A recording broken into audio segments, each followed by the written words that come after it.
things we wanna take back. Is there a reason that we're still together? How long do we stand here in the fire? How long do we try before we're on our own? How long do we walk across the wire? Stay till we fall.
Your attention, I'm running out your mind.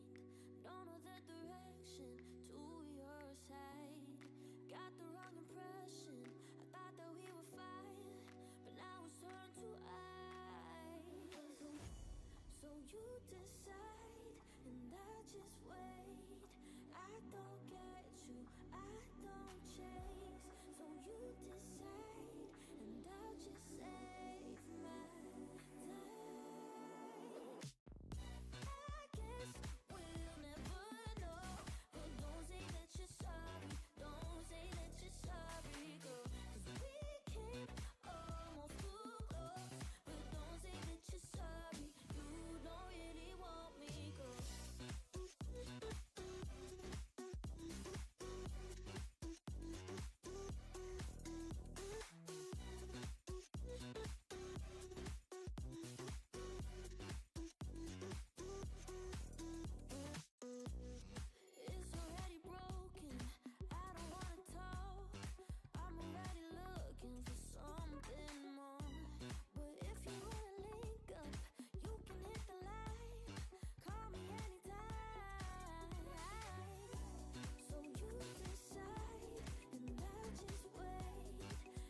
Boise State Game Pants Esports Arena, here today for the Esports Tower Rumble in Rocket League, where the talented all-star teams of the Esports Tower and some high schools compete every 2 weeks in a standalone tournament. Tonight, we wrap up week 4 in the Cup stage. We've now dropped it down to a best of 5 so we can see all 4 Cups in action. I'm your host, Michael Fisher. Joining me to call all the action is Artie Nerdy Bird Rain. And Artie, luckily we're down to best of 5. Best of 7s were a bit taxing, I think, on the players and on us. But the good news is we now get to see all 8 teams compete. So we hopefully get a crown a winner for every single cup, which should be a ton of fun. And we get to share all of the love and action across the board to every team, which is what we were hoping to do from the beginning. So this is going to be a great night.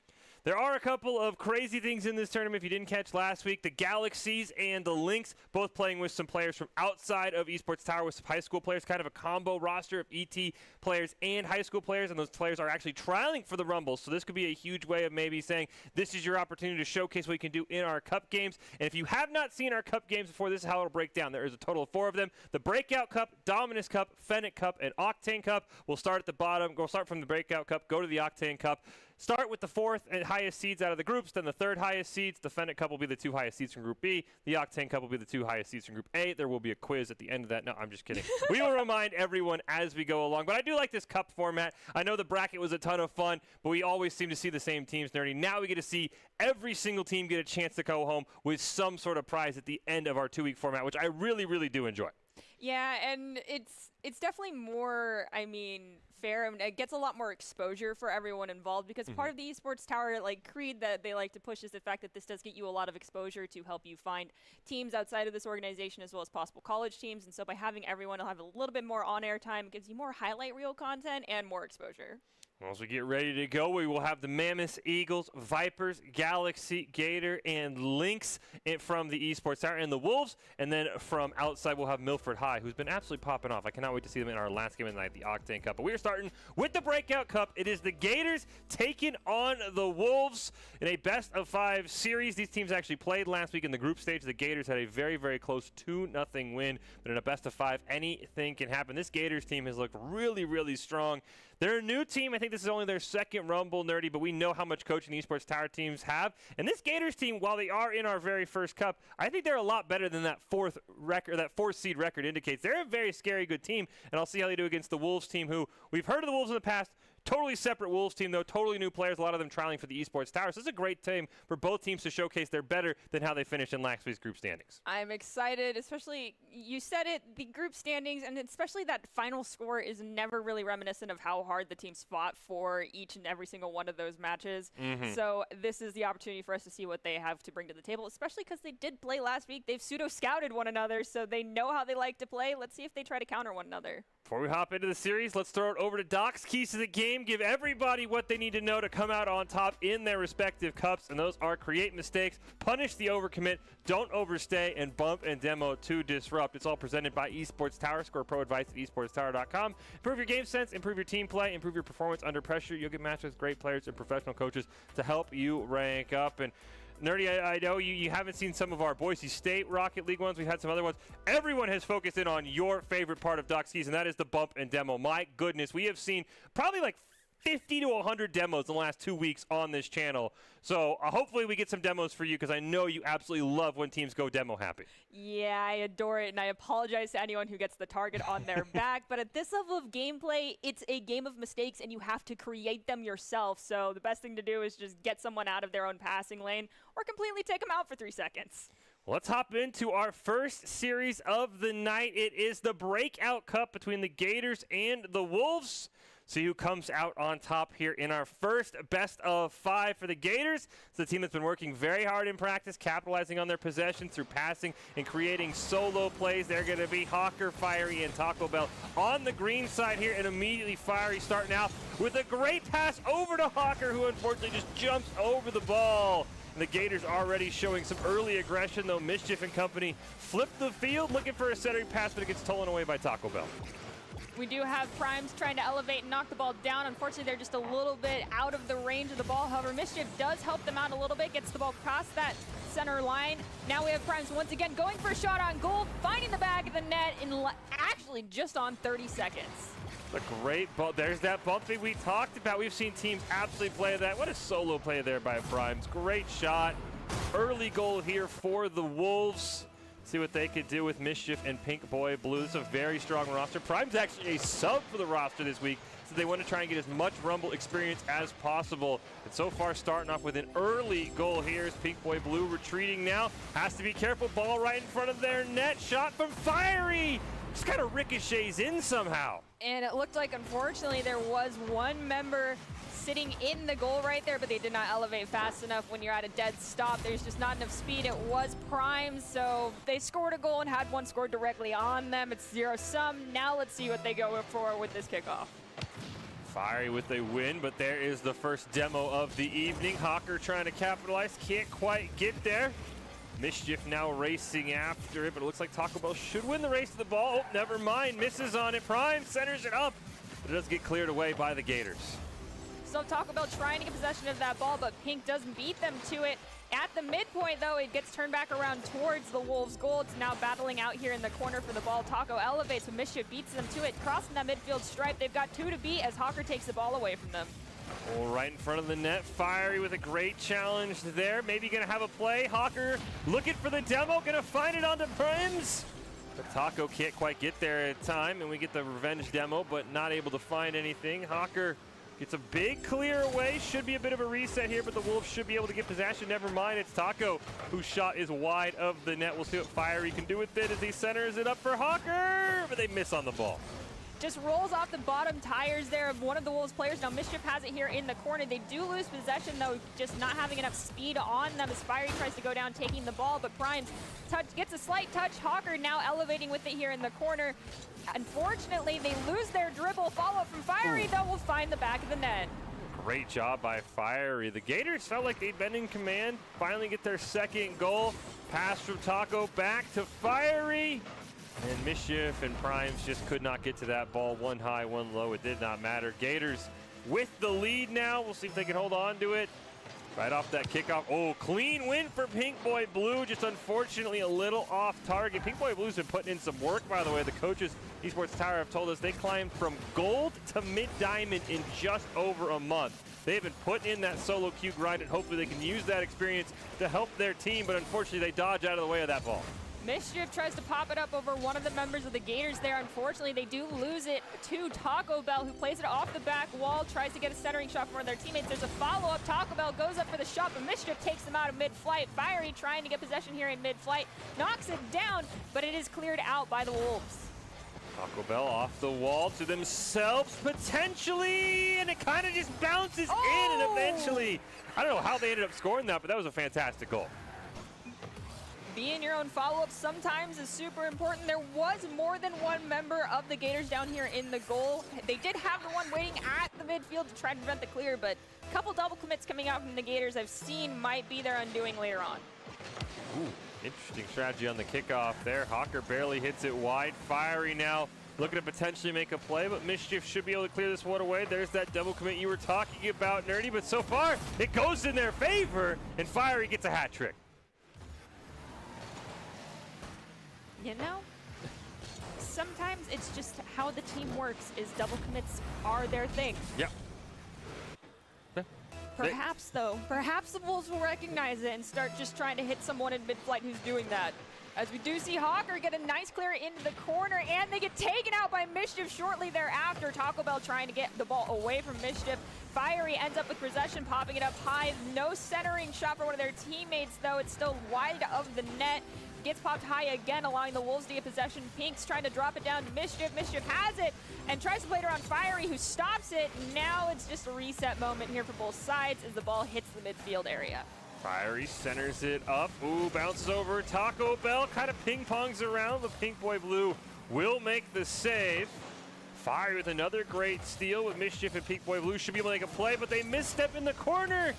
The centering pass just a bit too wide. There's a bump from Fiery, but it looks like the Wolves should be able to start dribbling up the field and maybe start a last-minute comeback here. Prime's had a great clear there. Unfortunately, Taco Bell got right in the path of it, sending it back over towards the Wolves' net. Fiery elevates to try to steal the ball away from Pink Boy there. They do get a little bit of disruption, just enough for one of their teammates to push Pink Boy off. Fiery still trying to fight out for that possession. Ball's in front of the Gators' net with no one having a clean opportunity to get a shot as the teams rotate back into position. Mischief gets the ball stolen away. There is Hawker now. Might have a chance to send this one up, give an insurance goal to the team.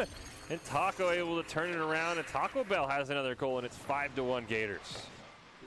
51 seconds. We've seen about 4 goals scored in that amount of time by a single team in Esports Tower. It's not unheard of, but this might just be a moment for the Wolves to just say, okay, we've seen how they play. Let's just finish out this round. Don't go too hard. As we go to the next kickoff, Mischief is going to completely make me eat my words, taking that first kickoff nicely into the corner.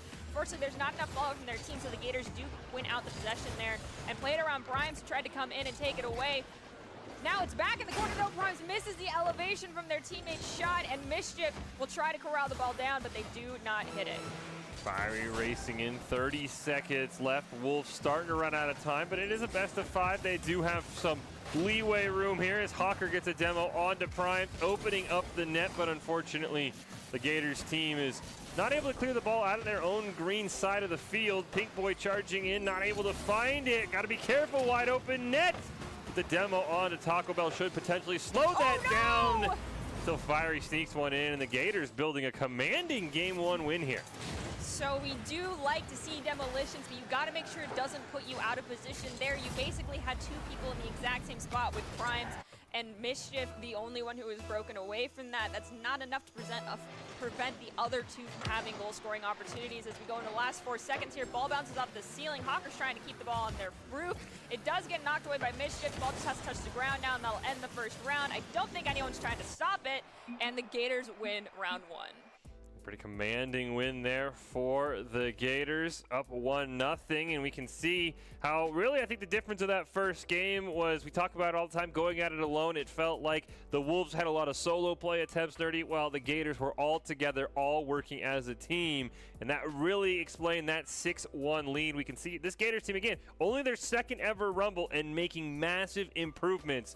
Esports Tower really takes time to create teams of well-matched teammates. I want to give a shout out to all the coaches. If you're watching, haven't checked out Esports Tower clubs yet, you should. It is the fast track to rank up. But good news for the Wolves, it is a best of 5, Nerdy. I never say you want to throw a game away, but Game 1, especially in these longer series, can be a great learning game. Learn the tendencies of the other team, because those goals don't carry over, Gators. It doesn't matter if you win by 1 or 100. I'm very curious if the Wolves can have a better game, too, now that they maybe figured out the tendencies and can start to work together better as a team.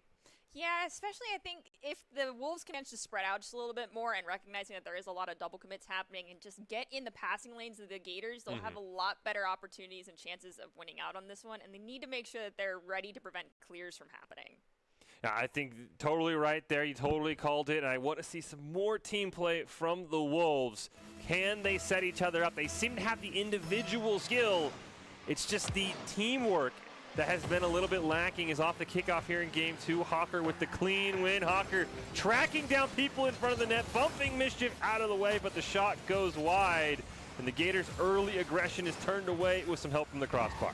Mischief does end up getting the ball across that center field stripe. However, it's turned back around right away by Fiery. Gets a shot on net.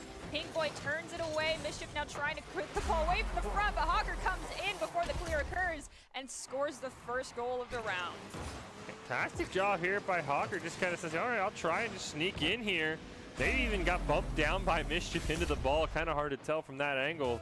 And an early first goal for the Gators. 1-0 here. We'll see if they can keep the pressure on. As off the kickoff, Mischief had a great idea, but Hawker cheated up and was able to block it.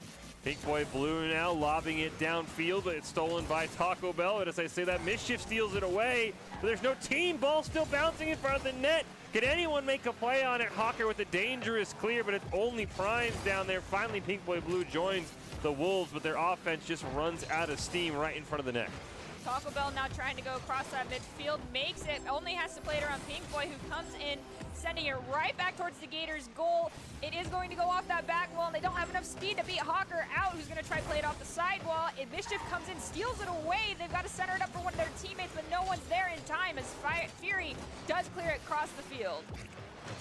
Oh, Taco Bell centering it up, but no one's there. Mischief has a great opportunity. Oh, nice bump out of the way as well. Mischief just needs a teammate down there. The rest of the Wolves are hanging out in the goal. Playing a little bit scared there as Taco Bell jumps over the ball. Fiery lobs a shot, couple of misses. Taco Bell might have a great opportunity, gets it around one, but hits off the back of the net, and Hawker will score the goal. You called it there, Fish. There is a lot of hesitancy coming out of the Wolves right now. They need to have a confidence in their teammates. Mischief is making a lot of opening opportunities. He just needs the follow-up. Just one person waiting at midfield and someone else helping out on the frontal push there. Could make a world of a difference. Let's see if they clean that up as we go into the next kickoff. It's spiked high, so no one's a clear winner, but it looks like Fury will end up getting it, and now it's kind of just sitting out in the middle of nowhere as Taco Bell comes in, spikes it towards the net. It does hit that high crossbar though, so it does not go in. Crossbar has been helping out the Wolves quite a bit as Mischief now. Here's the clear. Do they have any support from their Wolves teammates?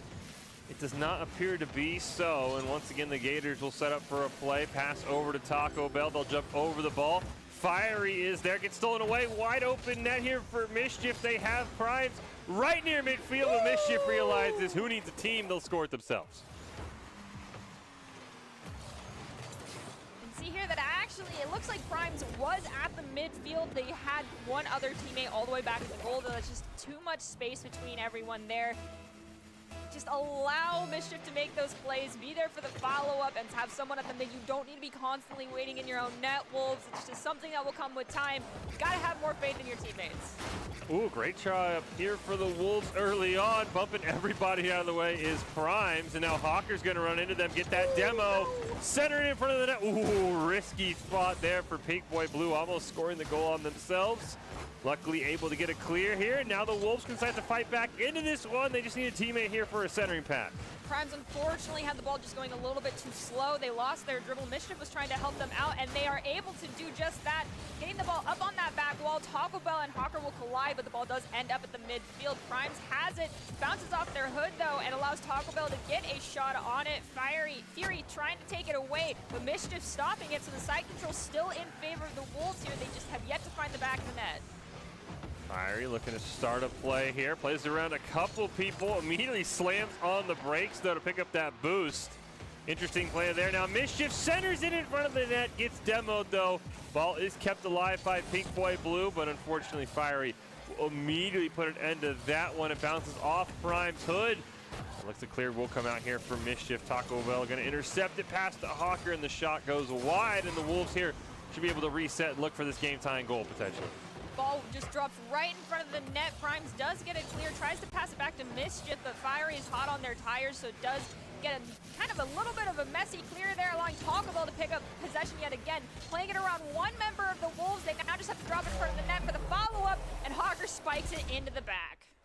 Hawker joined this team as a fill-in and looked fantastic individually, picking up their third goal of the game as we saw the hats rain down before that goal scored, and we should see him. There they are once again. So a great kind of debut here for Hawker in that fill-in role, as they do see the Wolves win that kickoff quite cleanly. Mischief in a great position, passes the ball over to Pink Boy Blue, but unfortunately it's wide of the net, and Fiery gonna start the break here for the Gators, at least for a moment. Ball somehow rolls around Primes, but it does get reset and shot on net, though it is a bit off to the left.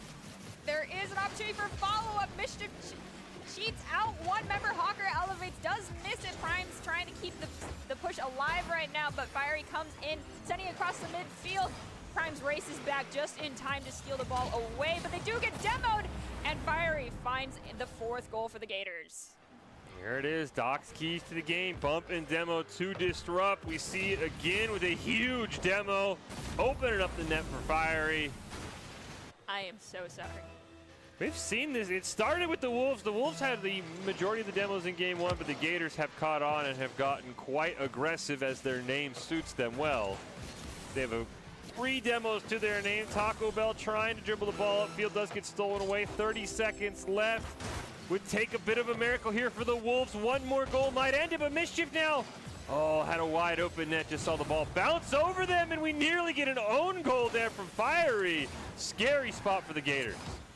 We have Taco Bell playing it off one of their teammates to get across that midfield. Prime's racing back, though, to take the ball away. Going to take it up the back wall. 8 seconds left. Let's see if the ball will not hit the ground to allow the Wolves to find an extra goal just to close that gap a little bit.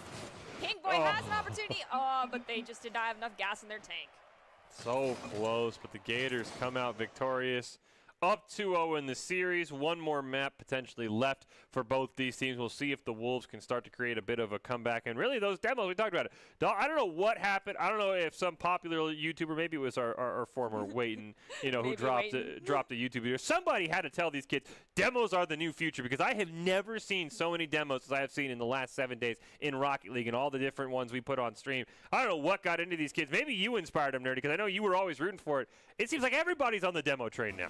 It makes a huge difference. You literally create a 2v3 type of game for even if just a few seconds, but you get 5 of those in a single game. That's a lot of time to be down one player. Right off the kickoff, Gators struggling a bit here to assert dominance as we've seen them do in the first 2 games of this best of 5 as Taco Bell. Scary spot to be. Gonna get a nice little air dribble at least towards midfield. Gets it around Primes. Pink Boy Blue hanging back there. Here is Fiery. Centers over to Hawker, but it's a little bit too quick. And the Gators going to have to reset. It does look like our scoreboard with a bit of an error there. We are frozen in time, Nerdy, until someone scores a goal, and then the clock will update. We are not permanently stuck in 5 minutes, thankfully. Well, that's good. Our voice boxes will thank that one. It does update. We have Fiery taking the ball across the midfield. They don't have follow-up just yet. They set it across the entire area of the net over to Hawker. 2 members of the Wolves are there. Hawker takes out Pink Boy, though. Now we've got Taco Bell trying to steal it away. It spikes off the high ceiling. Fiery tries to get possession of it, but Primes does get the clear there. Hawker should be able to sneak it around one. Gets it around a second one. It's all to Mischief, who makes a fantastic save. Does end up bumping Primes out of the way.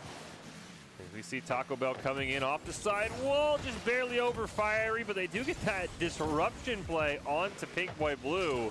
Hawker now elevating, can't quite find it. One more try, ends up going to just go for the demo. Not able to find it in the back of the net, and that ball will not come close to being scored.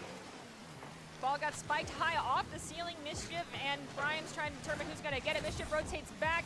Taco Bell's shot on goal, saved by the crossbar yet again. The ball is high in the air here at the mid. Mischief goes for a clear. They get bumped by one of their own teammates, though. Taco Bell will elevate, dropping the ball down, allowing Hawker to take it to the net. Will they be able to get a nice shot in? They do, playing it around, I believe, Mischief right there. I like the team chat up at the top left. Mischief like, what do you mean? Why did you bump me? Primes immediately apologizes. Way to be a good teammate, Primes. It happens to the best of us. Unfortunately, it did result in Hawker picking up another goal in this series. Hawker, again, a fill-in. Very, very impressive for the Gators in this performance in this week's Rumble. As right off the kickoff, we do see updated down to about 3 minutes on the clock. Hawker going to pop it up in the air. Over for Fiery. Doesn't see the ball, though. Now Primes has an opportunity. The Fiery off the wall. Going to set it up. Now we see the Gators run into each other and cost themselves what could have been an easy goal-scoring opportunity. Again, Primes and Mischief run into each other. It did take almost 2 whole minutes for that first goal to be scored, though, so the Wolves have changed things up just enough to take away as many opportunities for the Gators thus far. The side control actually has been, I think, more in favor of the Wolves. They just have not had luck with getting those shots in as they're trying to rotate back now, stopping that ball from going in. Is Pink Boy taking up the side wall. Taco Bell comes in, trying to take the ball away from them with a fallout from Hawker. Well, actually, no, Fiery. They'll manage to do it from Mischief. Steals the ball away. It is stopped, though, by Hawker. Well, the Wolves' greatest enemy in this game has been themselves, honestly. They've been bumping into each other almost more than the Gators have. We do see a nice bump into Mischief there. Ball just over Fiery. Got to be careful. Oh! Primes has a wide open net.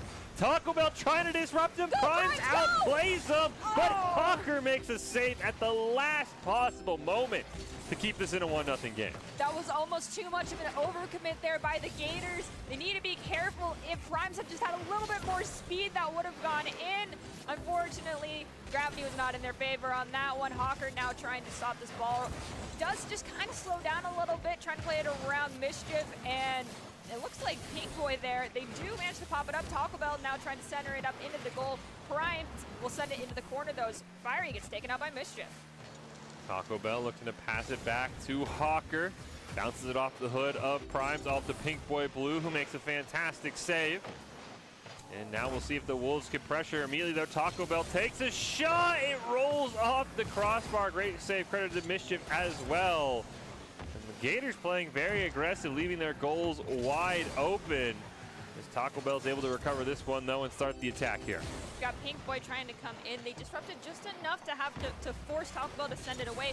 Fiery trying to corral the ball down up against that corner pocket there. Taco Bell now plays it around one of the Wolves. It does get stolen away by Mischief. Hawker does manage to send it back to the mid. Taco Bell takes out Mischief in return for taking the ball away from them. But Prime's trying to take it up the side wall. It does get stopped, but Mischief comes in, has a centering shot. There's a follow-up of their own, and it goes in. Once the clock updates, we'll see how much time's left, but right now we are at a tie game. Saw the update, probably under a minute. There's a great shot by Mischief right off the demo. Had enough boost to take one shot. We'll get the update right now. We are at 43 seconds. See if either teams can score a goal to avoid overtime, or if we will see our first sudden death overtime of our cup week here in the Esports Tower. It's Hawker off the side wall, gonna put it in a perfect position in front of the net, but it gets played away by Prime. Now under 30 seconds here as both these teams look for the go-ahead goal. Got Mischief trying to play it safe now. They've got, as well as Pink Boy there. Both kind of waiting near the net. Pink Boy gets a clear. Prime's trying to take it up, has to play it around two members of the Gators. Do they have anyone to follow up to help them out? They do not, so they're rotating back as Taco Bell trying to take it up the side. Pink Boy comes in, just barely misses on that ball. It gets played off the back wall. Is there an opportunity to keep it alive for the next couple of seconds? As we see Primes get taken out now, if the ball touches the ground, we go to overtime. And it's anybody's game right now, I feel like. As the Wolves get a great kickoff, you mentioned earlier in this game, Nerdy, the Wolves have had better side control. That should favor them here in overtime, where first goal will pick up the win. Centered up there by Pink Boy Blue. We do get a demo, it looked like, coming out there, I believe, from a member of the Wolves. But unfortunately, they're not able to capitalize as Hawker can't find it. Oh, so close for Pink Boy Blue to almost put that in to keep this series alive. Fiery now going to clear it down to the corner. Double commit comes out. Taco Bell wins the ball, but Mischief at least gets a clear here to save that Wolves goal. And oh no! It looks like we might have had a disconnect there from Primes. It happens. The game will continue now with the 2v3. Mischief trying to make some magic happen. Spikes it high in the air. Taco Bell trying to drop it down on the ground. Does miss it, but Fiery follows it up. It's stopped now in the corner, and Taco Bell will come in. Mischief steals the ball away. Unfortunately, though, Hawker got in that passing lane, taking it away from them. Shot on goal, kind of turned away by their own teammates, though, of the Gators. Hopefully Prime's able to make it back in, but so far Mischief and Pink Boy Blue have been playing phenomenally, at least in this 3v2 in overtime. As Fiery gonna clear it down, centered up unfortunately by Pink Boy Blue, but Hawker can't quite find the back of the net. Fiery gonna keep this play going, though only has to beat two members, but Mischief able to steal it, clear it away, and the Wolves continue to remain alive here in overtime. Still have Hawker with possession though here in the corner. Taco Bell trying to send it off off the corner to Hawker. It does kind of get disrupted just enough by Mischief. Is going to take it up, crossing the midfield. Taco Bell will send it right back up against the wall, trying to now aerial play it, but it gets spiked off the ceiling, unfortunately. Now it's an open net opportunity for the Gators though, and it just barely crawls in. Taco Bell gets the game winner. Great job by Pink Boy Blue and Mischief holding on for as long as they did in overtime in a 2v3. You never know. Internet is sometimes a very fickle thing in esports, but a huge congratulations to the Gators. They pull off our first win of the night, a 3-0 sweep in the Breakout Cup. Fantastic job for them. And before we set it to break, Nerdy, your quick thoughts on what we just saw in our first of 4 cup games tonight. Well, honestly, I feel like the Wolves in the next couple of weeks will have a better opportunity to work together more. They'll get more confidence in one another, and I'm pretty sure their coaches in VOD review are probably going to be like, why were you so hesitant to push forward? Yeah. Don't take it personally. I'm guilty of doing that myself. They're just trying to make sure that you understand that you got to be aggressive in order to win. And honestly, if they come back playing as aggressive as the Gators did in the next couple of weeks, they'll be able to stop the Gators because of how many double commits the Gators had. There were plenty of times where we saw that, and the overcommits. Honestly, the confidence is just what the Wolves are missing there, and once they have that, they'll be doing just fine. Yeah, I think that game one, like 6 goals might have scared them, because you're right. Once they come out of that goal, Nerdy, I think this is going to be a much better Wolves team. That's what this Esports Tower does very well, is those VOD reviews. Can't wait to see them going forward. We've crowned one cup winner. It's the Gators. Now we're going to find out who is going to win the Dominus Cup here. It's going to be between the Eagles and the Lynx, and that is coming up right after this break.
NationalGuard.com to begin your guard adventure.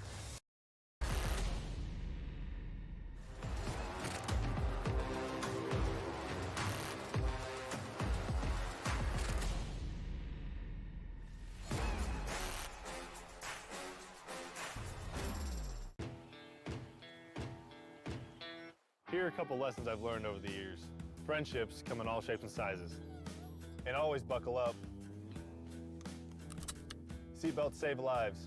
That's a rule we can all live by. The news says Gen Z is struggling. I've got news for them.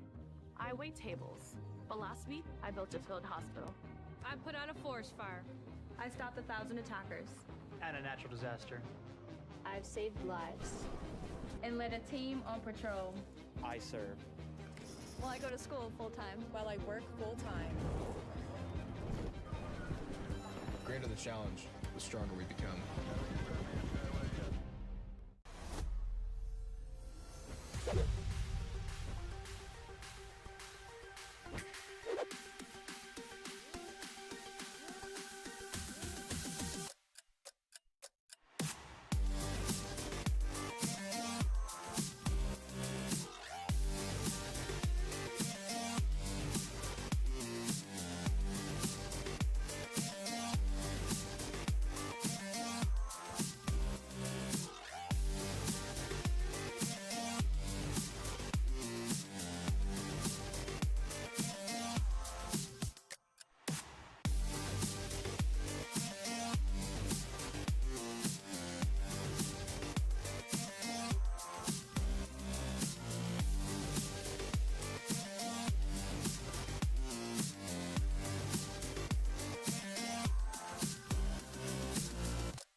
Welcome back into this broadcast of the Esports Tower Rumble, coming to you live from the Boise State Game Pits Esports Arena. It is week 4 of our Rocket League Rumbles in the Cup stage. Up next, the Dominus Cup between the Eagles and the Lynx. The Lynx have seen a ton of makeovers over the last few months, but a very strong team that Nerdy and I have had our eyes on for a long, long time. Fish and Nerdy here calling all of the action. Before we hop into the Dominus Cup, though, we do want to take a moment to congratulate all of the Esports Tower Club members who have graduated from the clubs and have been offered scholarships across the country over the last 3 months. Esports Tower Club members have received over $1.2 million in scholarships awards. These students have not only worked hard on their in-game play, but have worked hard academically and have earned these scholarship opportunities. The players that receive these scholarships, talented, hard-working, and driven. We could not be more excited and proud to see all the opportunities these players are getting, and cannot wait to see the opportunities that the future players that we're seeing tonight are going to be getting. So overall, a big congratulations to all of our club players. If you see that number on your screen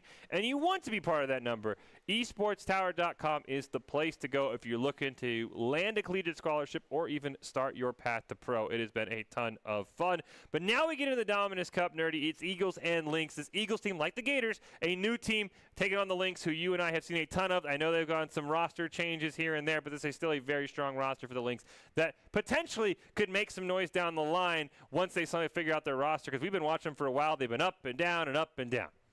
I mean, it's growing pains, so to speak, but I'm a little worried because the Eagles in the past few weeks have had a lot of growth thus far. They started out really strong and just had some minor tweaks they needed to start making, and they have been making those tweaks. Let's see if they pay off during this game. but the changes to the Lynx roster might pay off in themselves, as bringing in new people can change up the playstyle completely, or it could be their Achilles heel, so only time will tell. The Eagles have also been that team that you talked about. They've been very strong. Someone at the Esports Tower hates the Eagles. I'm going to be honest, because you look at the groups they're in. They're in groups with the Ghosts, the Barracudas. They were in the same group as the Galaxy and Milford High, who you will see in our top cup game of the night. This is another team where you're like, well, they came in third in their group, but they're just so much better than that. They're challenging teams like Milford High. They're almost beating teams like the Ghosts and the Barracudas. I swear, I don't know maybe an eagle pooped on somebody at the Esports Tower. I honestly don't know. They just get the worst groups of all time, and I feel so bad for this roster. But hey, maybe it's trial by fire, and maybe that's going to be what comes out in the end as we get ready to hop in to the Dominus Cup here between the Eagles and the Lynx. We'll throw it over to Doc's keys of the game one more time before we hop into it, so we can help out the Lynx. We can help out these Eagles rosters that are still a bit new, still trying to figure each other out. Those are create mistakes, punish the overcommit, don't overstay, and bump and demo to disrupt. They're all presented by Esports Tower. Score pro advice at esportstower.com. Improve your game sense, improve your team play, improve your performance under pressure. You'll get matched with great players and professional coaches to help you rank up. Of course, Nerdy's got their eye on that very bottom line. Bump and demo to disrupt. We saw quite a bit of that in our first series. What will we see in our second series? Let's hop into it. It is Dominus Cup, Eagles and Lynx. These two teams faced off last week. The Eagles coming out on top in a very close series, a 2-1 victory. If you're joining us from last week, hello. And don't quite remember the Lynx's name. They were Team Crazy Cat last week, but we said you got to pick an animal if you want to be part of the Esports Tower. So they've rebranded as the Lynx, as they have Cran, CZC, and Antonio. But right off at the gate, the Eagles with GA Baby, a name we have heard a lot of in recent weeks, starting off with a great play here in the corner, defending their own goal. We've got Thrift and Wilds trying to take the ball away here. Both kind of double committing, though, to take it off the wall. That might be an issue later on as we see Antoni get it centered up for CZZ. Oh my goodness, that's gonna be a tongue twister later on. It does get shot on goal, but it's cleared. It's saved by Wilds. It does clear. CZZ coming in, though, to try and get it back across that center field stripe. Thrift will elevate, play it around Antonio. And a follow-up from Wilds might be able to center it up for one of their teammates, but they're going to drop it down in front of the goal, and it does get shot away by Antonio. Cran with an attempted shot on goal. There's our first demo. Wilds on to CZC. Thrift, who was phenomenal in the series these teams played against each other. I think at one point scoring 5 goals for his team, is a player to watch out for, and they're going to try and center this one up. They'll fall off the walls, though, and be forced to retreat as Antonio hits it towards midfield. GA Baby tries to pass it to a teammate, but Wilds gets the revenge demo. GA Baby steals it away. Now it's all up to Thrift. 1v1 here versus Antonio. Gets a bump from behind. He can't readjust the ball as GA Baby's shot bounces in. There was kind of this weird pinch-off double commit onto Thrift happening here. You can see the one coming in from the front, as well as someone trying to boot them in from behind. I think between the two of those, they kind of zeroed one another out. It did end up going away from Thrift, but still the follow from Jababy was perfect. Antonio with a nice win there. Ooh, Thrift goes over the ball. We get the demo off screen. At least we hear it onto Wilds. Chance here for the Lynx, but now with Wilds respawning, the Eagles have an opportunity as there is Wilds, fresh off the demo, gets the perfect revenge, scoring the goal. I think they got an assist there from Thrifts as well. GA Baby was waiting, making sure there wasn't an easy clear, also ready for the follow-up. There's some great positioning from the Eagles. The Lynx are bunching up quite a bit, so they need to just try and spread out a little bit more after that kickoff. It looks like Thrift ended up winning it, though CCZ ended up having the first touch. Cran comes in, just misses the ball away from Thrift there. Wilds plays it off the corner. It's shot at the goal, but CZC saves it. Oh, Cran now with an opportunity. Thrift immediately steals that one away. Does get bumped out, way out of the play as Jababy comes racing in, looking to pass it to Thrift, who's in midfield. The ball's just behind him. And now Antonio has a great opportunity, going to pass it over to a teammate, but nobody's there. Wilds just simply clear it away. Nice dodge on the demo there is Jababy. And Thrift's attempt saved by Antonio. The Lynx playing with fire right now, but keep making all of these incredible saves. Got Wilds coming in from the midfield, flying across, hits the sidebar, though. That's always everyone's bane of their existence every time they make one of those shots. Thrift gets a demo on Antonio, who's trying to get it clear for their team. Thrift sends it back over. It's returned with another volley from one of the Lynx players there. Thrift, though, trying to drive it into the net. It's saved by Cran. Cran and CZC kind of right on top of each other. Jababy with the nice steal, but unfortunately the ball goes wide of the net. Wild back pass to Thrift off the crossbar. Wilds with the follow-up. One more crossbar. Where's Jababy? There they are. There's Jababy. Here comes Thrift. Oh, the crossbar preventing the Eagles from adding to their lead. Got Wilds and Thrift kind of double committing there, sending it off the back wall. Thrift recenters though. Maybe I'm gonna say that was calculated between you two, and hopefully your coach will believe me later on. Bringing out their score to 3 with just a little under 2 minutes on the clock. They've double committed a few times though, and the Lynx can definitely capitalize on that. And 2 minutes is more than enough time to score 3 goals, so the Eagles got to be careful. Off this kickoff here, Cran with the great win. Oh, might even bounce in the back of the net. CZC tries to lob it in, does get demoed. Jababy has the ball stolen away. Another demo onto Thrift. Potentially a chance here for the Lynx to capitalize. CZC shot just goes wide, and the Eagles should be able to corral it and start to dribble it upfield. Ball unfortunately gets spiked off the ceiling there from Antonio's attempt to clear as Wild steals it away from them. Now they've just got to play it around one. CZZ though does a bicycle, saving the ball. It's going wide to the side of the field. Antonio elevates, sending it right in front of the net, but Thrift read it perfectly, send it back over towards the wall. CZZ at the mid, now trying to play it high in the air. One of the players from the Eagles did elevate, but misses it. Wild's now backtracking to get possession of the ball here. Antonio comes in, steals it away. Is there a follow-up shot there from Cran? There is. Is there enough speed though? There is not, so CCZ comes in, and unfortunately Jababy will ultimately get a nice clear there and take out Antonio in the same moment. Minute left here. Can the Lynx put a rally together? Oh, scary spot there. CZC even get a little bit of a clip onto Thrift. But unfortunately, the ball's still going to get passed over to the orange side. Wild centers it up, but Cran is there. Has a great opportunity. Do they have enough boost to make this play? They center it up perfectly, but Jababy is there for the excellent defense. And now the Eagles might add on to their own lead, but it's turned away by the crossbar with some help from CZZ. Thrift does take out Cran though, so they are down one for a little bit. The ball just hits the top crossbar.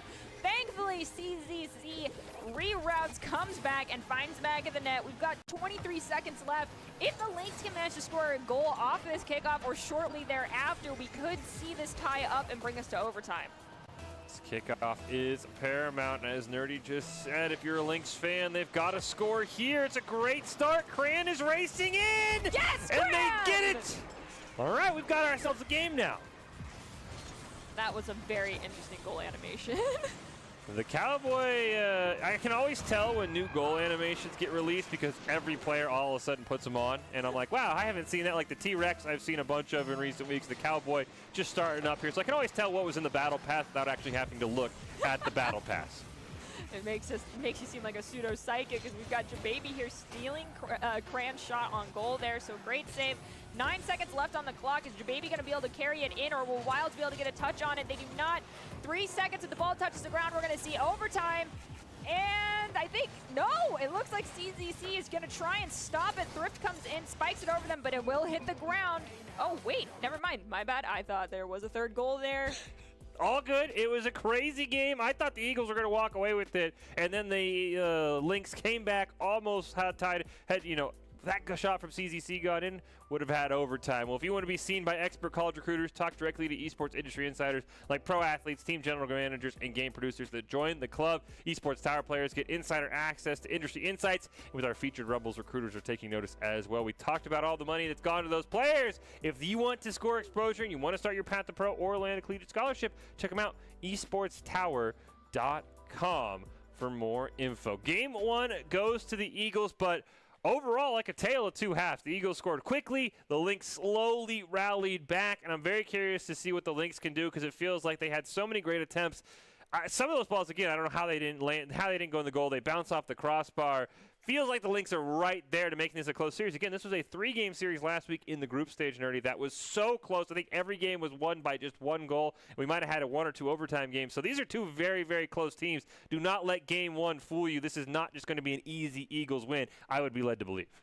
If the Eagles want to make it easier, my one thing of advice would definitely have to be to take Cran out, but Cran is very good at dodging demolition, so they'll just make you exhaust your resource. So be careful doing that. And Cran Honestly, let's help your teammates facilitate you a little bit more. You are great at scoring goals. When you have the opportunity, you take advantage of it, but it's going to come down to your team facilitating that as well as not overcommitting on those attempts. Yeah, speaking of, Cran was recently promoted to the Division 1 within the Esports Tower Club, so it's definitely shown in recent rumbles that he can compete with the top teams. So you called it, Nerdy.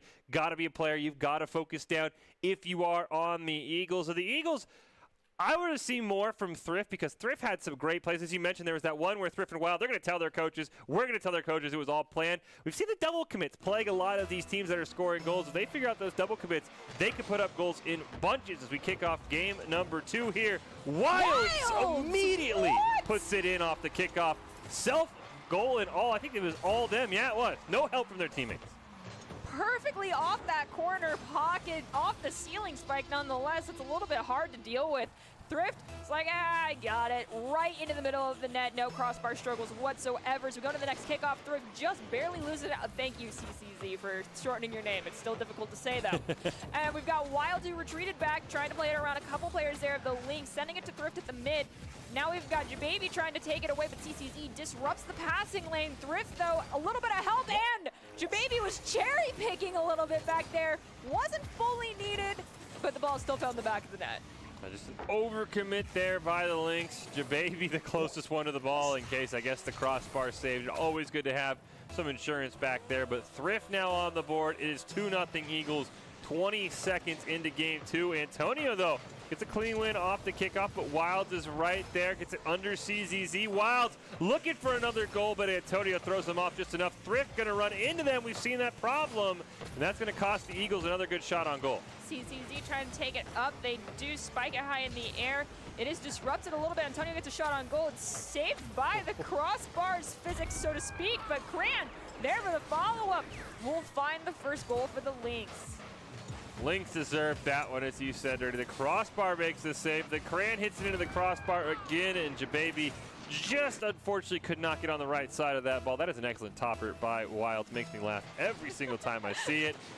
Wilds on that kickoff, not as dominant as their first one, as Antonio and CZC both commit, both miss on the ball, which is huge, as now Thrift can take it the length of the field, center it up in front of the net, but CZC is there to clear it away. Jababy tries to get in that passing lane. They send it back towards Wild. CCZ still there. Thrift takes them out, though. Now taking it up off the back wall, looking for a teammate to clear it to. They decide to drop it down. They do get the ball stolen away, though, by, I believe, Antonio right there. Well, now it was Crans. And now CCZ trying to retract just a little bit, but the ball still crosses that midfield. Wild's trying to come in. It's up in that back corner. Now taken away by Antonio, spiked high by Jababy into the center.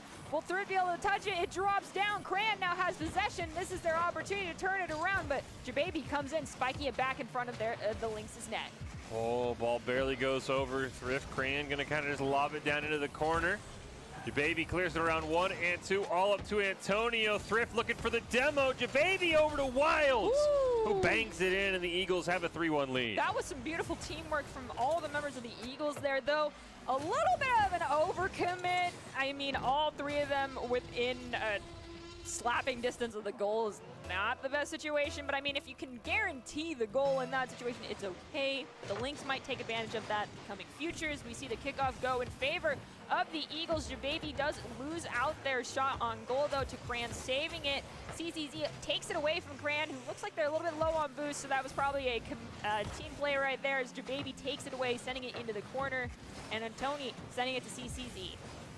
Wild centers it up. I didn't know if Jababy was going to get there in time, and they do.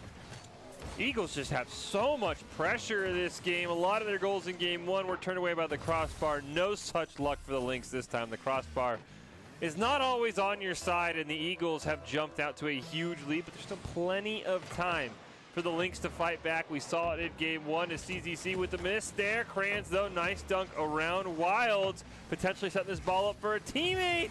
But CZZ gets the demo, not the ball, so unfortunately gets hit back to the orange side. Cran elevates, though, to try and stop it. Looks like Wilds read it, disrupted that one. Antoni taking it up the side into the mid, dropping it down in front of the goal, but Thrift in mid-flight will spike it away as Antonio drops down, taking out Jababy. Not stopping the Eagles' front push, though, into the Lynx territory on the goal. It ping-pongs around a few people, but Jababy follows up on Wild's shot to find the 5th goal for the Eagles. CZZ, you don't want to get the demo after the goal is scored. That unfortunately does not help you too much. I think the demo can, yeah, you can hear the explosion there. You got to get the demo before the goal is scored. As Wild has been making some spectacular plays, has now 2 assists, 2 goals, and the Eagles out in front as Wild looking for the hat trick. What an insane, Wild just absolutely popping off this series. That was an incredible play, if I'm being completely honest. Off the top, off their hood, semi-turtle goal there too. Nicely done. Coaches have told us that Wild has improved a lot over the last few weeks, has contributed a lot of it to his in-game decision-making. He allows his teammates to be able to be set up. Great influence to his teammates, and right now he is showing all facets of it. 3 goals, 2 assists. Eagles out in front here in game 2, 6-1. Oh, they almost made it 7, and Thrift looks like he's gonna do just that, as Thrift's gonna put in the 7th goal for the Eagles. See if I can get a nice close-up replay of that shot, because it looks like Thrift like barely touches it. Yeah, they got a little bit of an angle on it, just enough to prevent the crossbar from touching the ball. The Eagles have come alive here in game 2. Did not expect this. The Lynx, I don't know if they'll be able to stage a frantic comeback like they did last time, but there's still plenty of time, almost just under 2 minutes left in this as Cran lobs it on net. Wilds, though, gonna be able to clear this one away. Get some help from Jababy, one of the few mistakes the Eagles have made in terms of a double commit. Couple of misses as well. CZC's got an opportunity, but it looked like they were going for the demo, not the ball, and now Antonio's gonna have to corral it at midfield. Got Thrift trying to take it away from Antonio. They disrupt him just enough to prevent it from being a nice goal for them. Jababy does get the save. It's now crossing the midfield mark. Jababy sends it over to Thrift, but it looks like Antonio will beat them to it as CCZ takes out Wild somewhere off screen. They do respawn in time to be back in the goal. Now Antonio takes a shot. Wilds can't get a touch on it. The assist from Cran. The Lynx find their 2nd goal. Minute 17, gonna be kind of risky as Antonio just gets a great play. That's why you always have somebody 3rd in the rotation. Even Wild's calling that one calculated there. We'll see what this kickoff has in store. The Lynx will probably need like 3 insane kickoffs. We'll see what they can do on the first one. The answer is immediately no, as Thrift wins that one with ease, sets up Jababy. But Jababy goes over the ball. They center it up one more time, and now Antonio with a huge clear. But Thrift was right there to be able to redirect it. Thrift now trying to play it around Antonio. They do that, spiking it high for Jababy. Thrift recenters the shot off that crossbar. Will they be able to have the follow-up? They do not. Now the net's completely open. Antonio will take advantage of that, and there, I think that's the Batman logo, but that also sounds like the World War Z, like, horn sound for that goal. Yeah, I'm gonna... Yep. Yeah, it is. It is. It definitely is the World War Z horn with the Batman logo. Interesting combination there, Psionics. Thank you. Again, you know, it's Halloween. I appreciate it. We have bats flying all over our arena on some of our projectors. Not literally, thankfully. We'll see what Antonio could do. Maybe get a hat trick. Look at all those demos for CZC. Sitting on 5 of them. Unfortunately, one of the few times that the team with more demos has not come out on top in the Esports Tower. CZC looking to dribble it upfield. Not able to find it. Wilds Antonio going to collide. 30 seconds left here. The Eagles would think are going to win this game, Nerdy, but the Lynx are giving it all they have as CZC misses on it. As I say that, I caster curse them, and the Eagles get another goal and another hat trick, this one for Thrift. Unfortunately, Thrift saw the double commit right there that happened between a couple members of the Lynx, realizing that that meant CCZ was the only one who had the opportunity to rotate back, who unfortunately they did not get enough speed to catch up to that ball, and now we are in hot water for the Lynx. They need to score a goal here fast as we've got 18 seconds left on the clock. Jababy doesn't care about the time bank, scores another goal for the Eagles. Now everybody on the Eagles has a hat trick.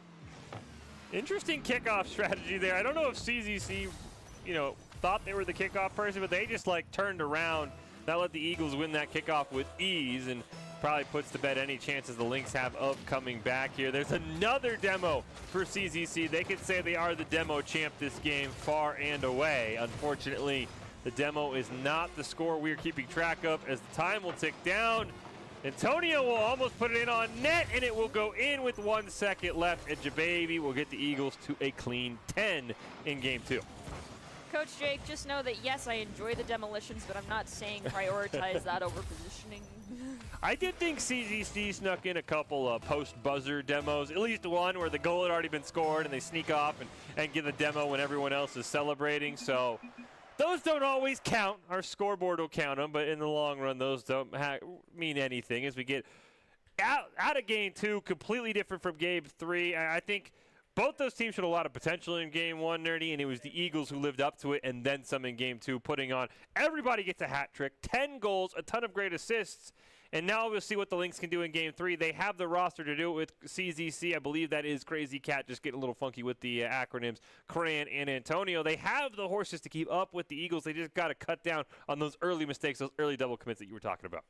Yeah, and other than that, I think they'll be able to go toe-to-toe with the rest of the Eagles.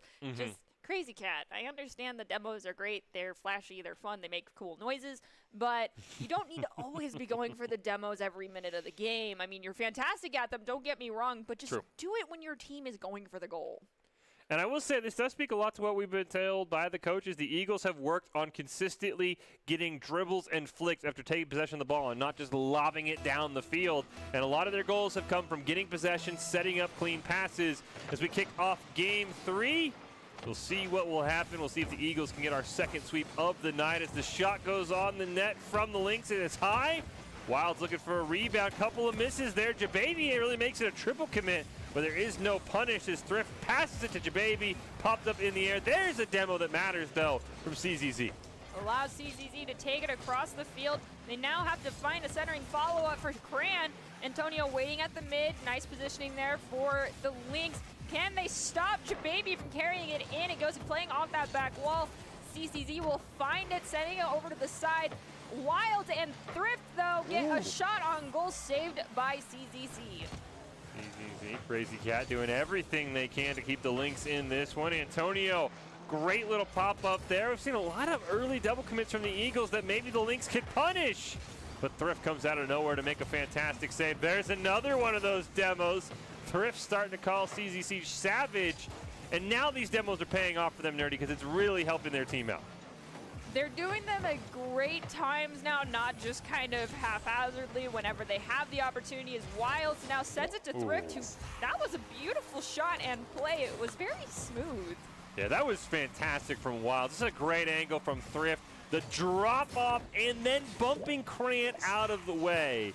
Thrift gets credit. Wild deserves a ton of it, though. That was, as you said, a smooth play from those two members of the Eagles. Gets them in the lead here. About a minute gone by in game 3. Right off the kickoff, a scary spot. Oh, Wild's just missed on it. You know, that was a good thing for the Lynx. I'm going to say that was good. Yeah, that was really good for the Lynx after a strong minute. Oh, that ball gets stolen away. CCC going to need a couple of demos here as Wild pounds the ball off the back, setting it up for Jababy. But Cran gets the great challenge here in the Lynx defense, holding strong, keeping them in the game. Oh, that's a risky pass. And it looks like the Lynx are a little low on boost. Oh, never mind. They both grabbed the large boost there. And Crazy Cat tries to corral this ball down away from, it looked like Jababy, but Thrift comes in from this pass right. Actually, yeah, as Crazy Cat gets this one away, Jababy and Thrift. But the triple commit is a little risky, Eagles, if that had gotten cleared, just saying. But still, oh my goodness, look at Thrift's badges. Oh my gosh. Thrift has more badges than everyone else in the game right now. Thrift has made it their personal mission to win game 3. We always joke the ICCU player of the game, you know, you need a whole team. Apparently not if you're Thrift. Thrift's just like, nah, I don't need a team. I'm the most decorated Rocket League player. And as we say that, Thrift goes in for a shot. Saved by Antonio, though. However, the Eagles still have possession here in the corner. Crazy Cat taking it up the side, loses possession just a little bit. Follow-up from Cran will allow it to go crossing that midfield area. Jababy, though, takes it across over towards the corners. Two demolitions come out. One on Wilds, one on Thrift, same both from Antonio there. Still, though, not enough was done with that downtime for the other team to make anything happen as Wild grabs the ball. It hits that back wall. Will there be a follow-up? There will in the form of Thrift. Is it enough, though? It's not as Antonio comes in, spiking it towards the net. Jababy.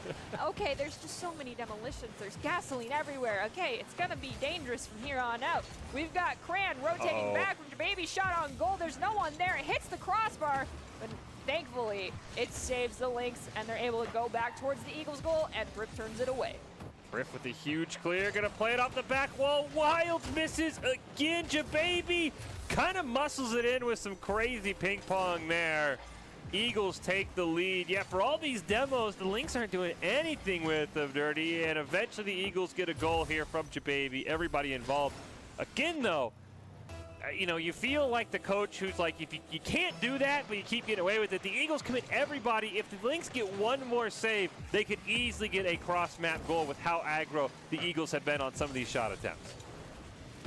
It's working, and it'll continue to work until it don't work, and that's just how it's going to be. And from that point on, I feel like the Eagles will learn their lesson on these double commits. They've spread out a little bit more here as Cran does get a nice clear. They have it down in the corner, but Jababy beats him out to it. They do steal it back away, passing it off that back wall is Antonio with a shot on goal, saved by Jababy. Jababy now trying to take it up.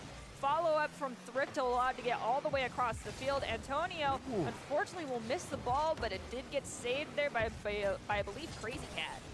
Wilds pops it up in the air. Oh, Crazy Cat, that was a scary angle. You were driving at your own net. His Thrift shot goes wide. Wilds looking to pass it over to Jababy. Bounces it off the roof of Crazy Cat. A couple of great bumps by Wild, basically taking the whole team out of the play. Second attempt for Jababy goes wide. Under a minute left in this game 3. Finally, somebody for the Eagles gets a demo. Wilds picking up 2 of them, but much like a lot of the Lynx's demo, there's really nothing that comes from it. Might have just been an aggravated one that time as we see Thrift coming in. Unfortunately, both their shot and Jababy's shot will not find the back of the net. The crossbar is not being their friend right now, trying to help out the Lynx just a little bit more. Jababy playing it into the corner, sending it over to Wilds. There's 2 sitting in the net, though, and they do manage to clear it. That was a save for Crazy Cat. They're still just sitting there. I guess if you don't want to allow any more goals, you put half your team in the net. Unfortunately, they both miss on one save, and Jababy will make them pay. We have seen a lot of this passiveness so far in the Esports Tower tonight. You cannot have 2 people in the goal if you want to be able to score, because eventually a double commit like that will happen. This will be interesting to see if that happens again as we go into the next kickoff. Crazy Cat decides, no, I'm not staying in. Cran does not either, so that's going to be a change for this one. As Wilds comes in, it hits that corner, though, so the crossbar, once again, helping the Lynx. Shot on goal from Wilds, saved by the crossbar. I do like the all chat we're getting. We've seen these players having a ton of fun with the built-in Rocket League chat. As Wilds, with 3 seconds left, will sneak another one in. 5-0 here for the Eagles. Again, this is an Eagles team that, on paper, you're like they're the 3rd seed in Group A. How are they making this happen? Again, they have gotten the group of death every single week, and it has been a trial by fire. And it's paid off because they have dominated this Lynx team that has looked very good at times. Off the kickoff, they're going to, oh, the crossbar stopped it.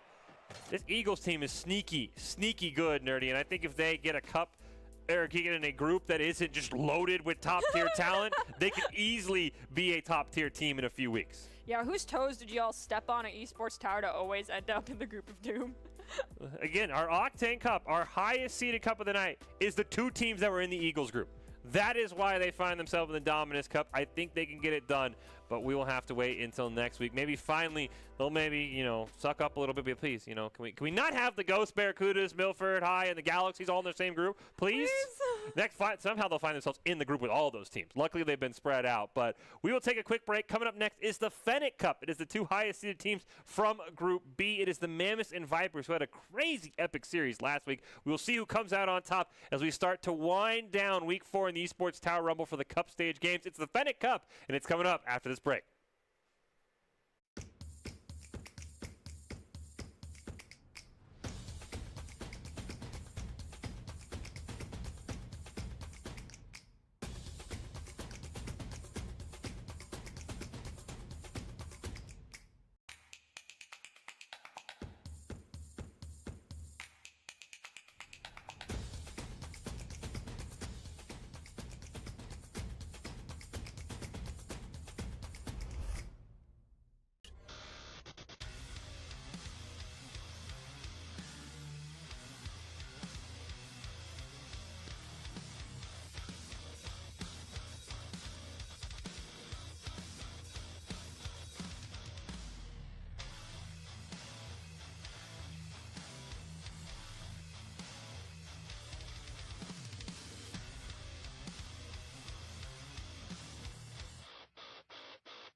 NationalGuard.com to begin your guard adventure.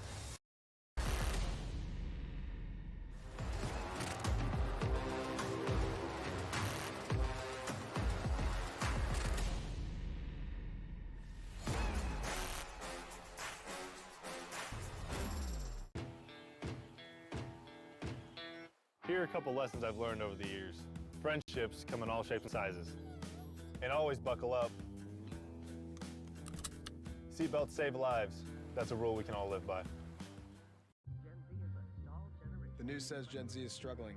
I've got news for them. I wait tables, but last week I built a field hospital.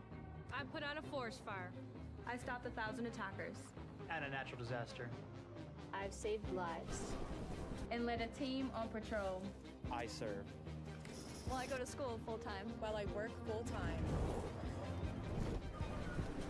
The greater the challenge, the stronger we become.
Welcome back into this broadcast of the Esports Tower Rumble, starting to wrap up week 4 here in the Esports Tower Rocket League Rumble. It is the Cup games. We're getting down to the best of the best. Broadcasting it live from the Boise State Game Pants Esports Arena. Fish and Nerdy here calling all of the action. It's time for the Fennec Cup between the Mammoths and the Vipers, a showdown between the 2 highest seeds in Group B.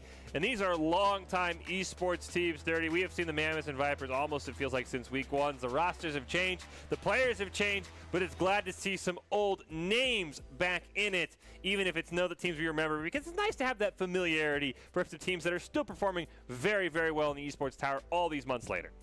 The Mammoths especially have stuck out to me quite a bit in a good way. They have had a lot of improvements since our summer series, and it feels like every week they're just improving. I'm excited to see what they bring to the table this evening, especially because, you know, they are in our 2nd seed highest cup here. So that means they've been working their booties off lately, and it's been paying off. Yeah, Mammoths actually went undefeated in our group stage, coming in as the higher seeded team. Did not even drop a single map. A bunch of 2-0s, fueled by individual talent, which is always a very interesting thing because that can either go really, really well or completely blow up in your face, because we're going to see some incredible solo plays.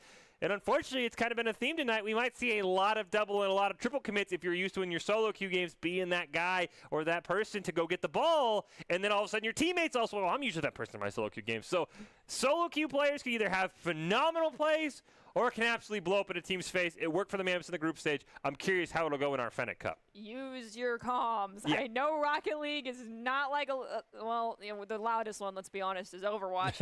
It's nothing like Overwatch as far as comms that go, but just, you know, that simple "I got it" is enough to prevent a double commit in most cases, unless someone has like ear blinders on and is not listening. Unless you all say "I got it," and then you drown each other out. Hopefully that doesn't happen, because we've seen a lot of double commits tonight. But let's throw it to Doc's keys of the game, because we've also seen a lot of Doc's keys. Create mistakes, punish the overcommit. Eagles didn't quite get punished, but it's definitely something that I think the Mammoths and the Vipers can do. Don't overstay, leads back to that second bullet point, and then bump and demo to disrupt has been on full display tonight.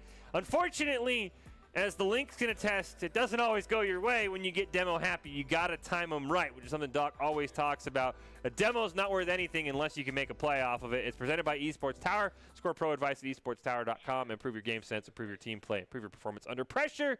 We'll see what these two teams can do. It is the Fennec Cup. It is Mammoths and Vipers. They met in the battle for the top seed of Group B in our final group stage game last week. Mammoths took that series home 2-0, and let's hop right into it. See if this individually talented Mammoths roster can get it done against the Vipers, who have some players that you'll recognize. Jockstrot filling in for the team this week has been a talented player who's been all over the place in the Esports Tower. Be very excited to see what they will do alongside Climb One and Bagel as we kick things off here. Mammoths in the red, Vipers in the green.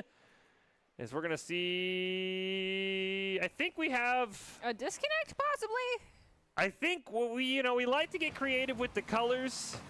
And I think one of our players may be struggling with the colors because they're not used to, they're used to the default blue and orange. That could also be a colorblind issue if someone's not used to it. Those are two colors that very commonly are an issue of color blindness. Looks like, it does look like the Viper or the Mammoths are going to agree to give a goal, reset. That's good sportsmanship. All right, now we look, looks like that player said they've got it. Good sportsmanship, as you said. All right, we'll just pretend it's like 0-0. We just took off 15 seconds. That's about all we'll really pretend. Everything else, I think we're good to go. Everything else will be full speed. Should be normal Rocket League from here on out.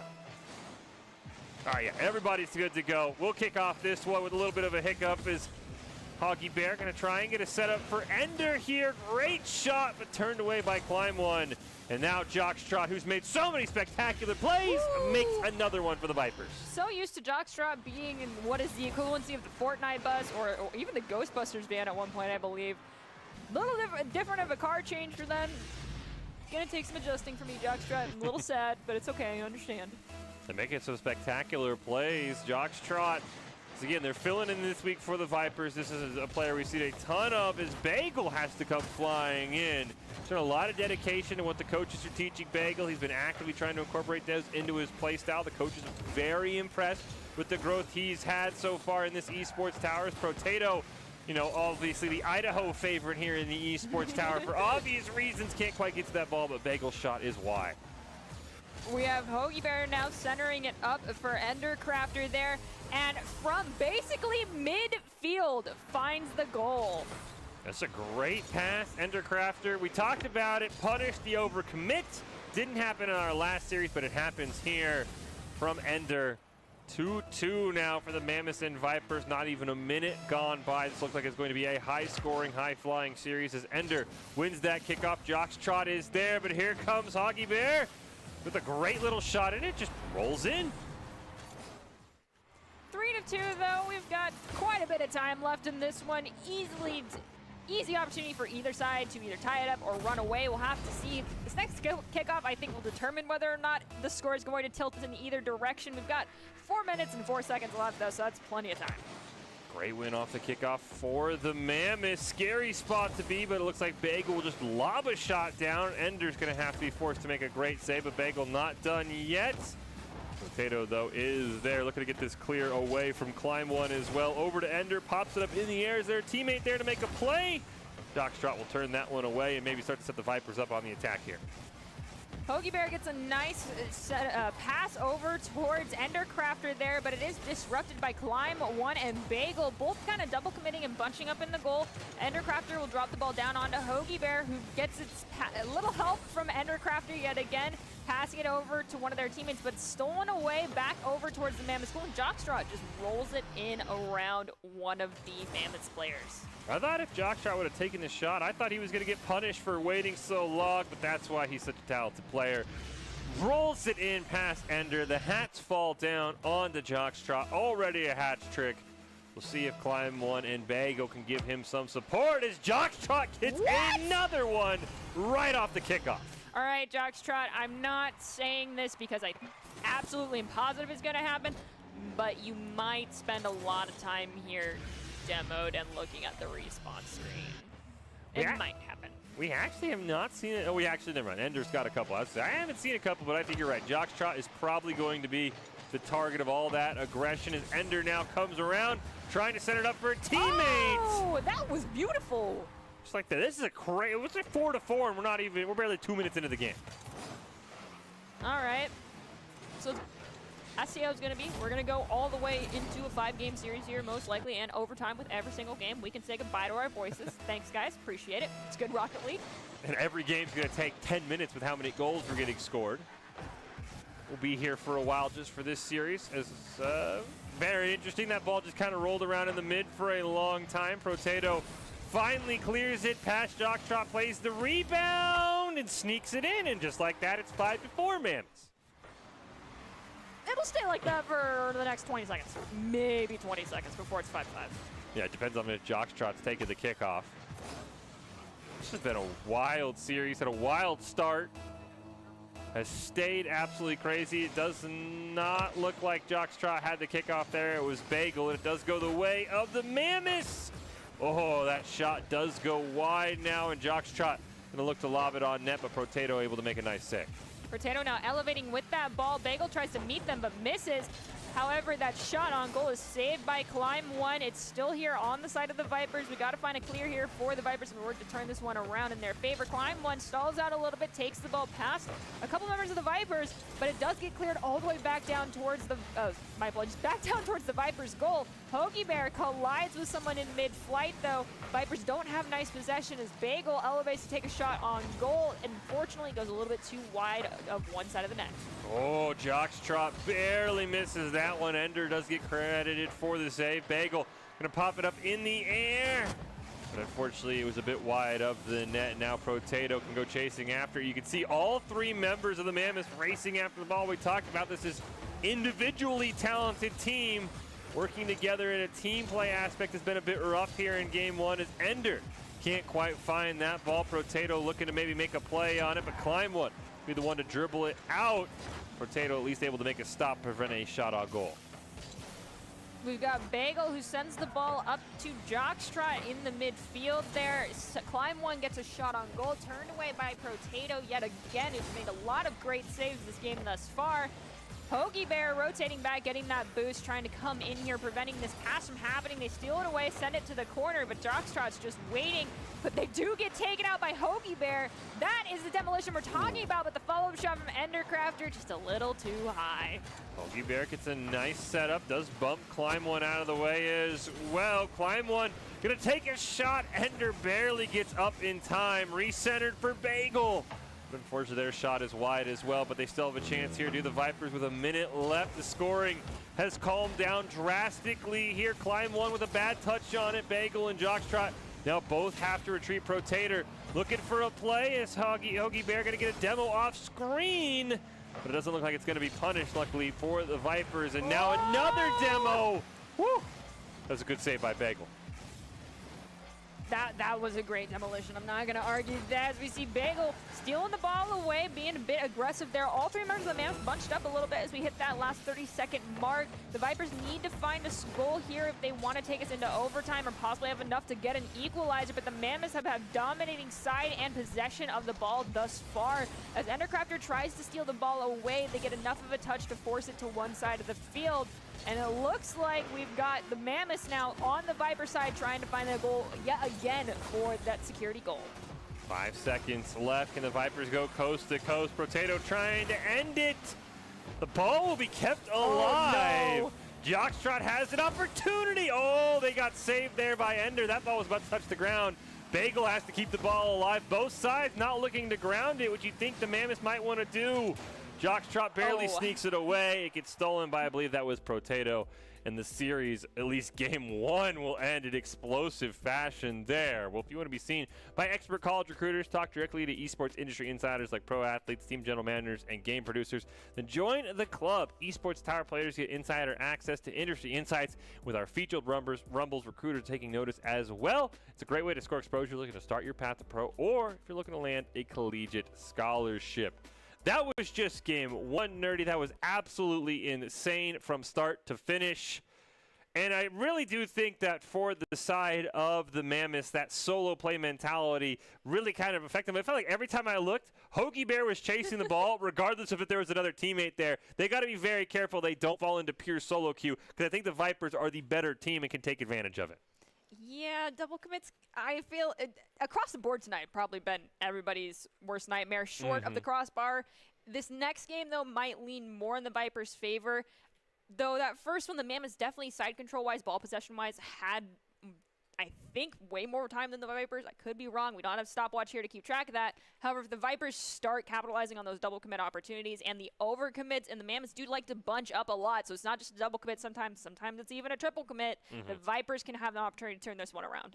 We will see what can happen in game two. It was a very close game, one of our closest of the night. We'll see if anybody can slow things down or if we're going to have another absolutely insane scoring bonanza. Is right off the kickoff, Endercrafter trying to set up a teammate. Hoagie Bear goes over the ball. Ender goes under the ball. But Hoagie Bear will be able to capitalize, somehow get that ball back. Absolutely incredible play there, but Bagel put an end to all of that. Centered in front of the net, Potato pushes it just far enough right to affect that shot from Climb One. Got Climb One now trying to get the ball back. It does look like Jockstrot will send it over to the side to Bagel. All three members of the Mammoths bunched up here in the corner for the defensive play. It is going to be taken away by Potato, but Climb One steals it from them. Playing it off the wall is Jockstrot trying to get a goal opportunity for one of their teammates. Bagel playing it off the side again, but no one's there for the follow-up as all of the Vipers have already rotated back. The Mammoths now looking for their shot as it gets cleared again by, I believe that was Jockstrot. It was, but the shot on goal is saved by Endercrafter.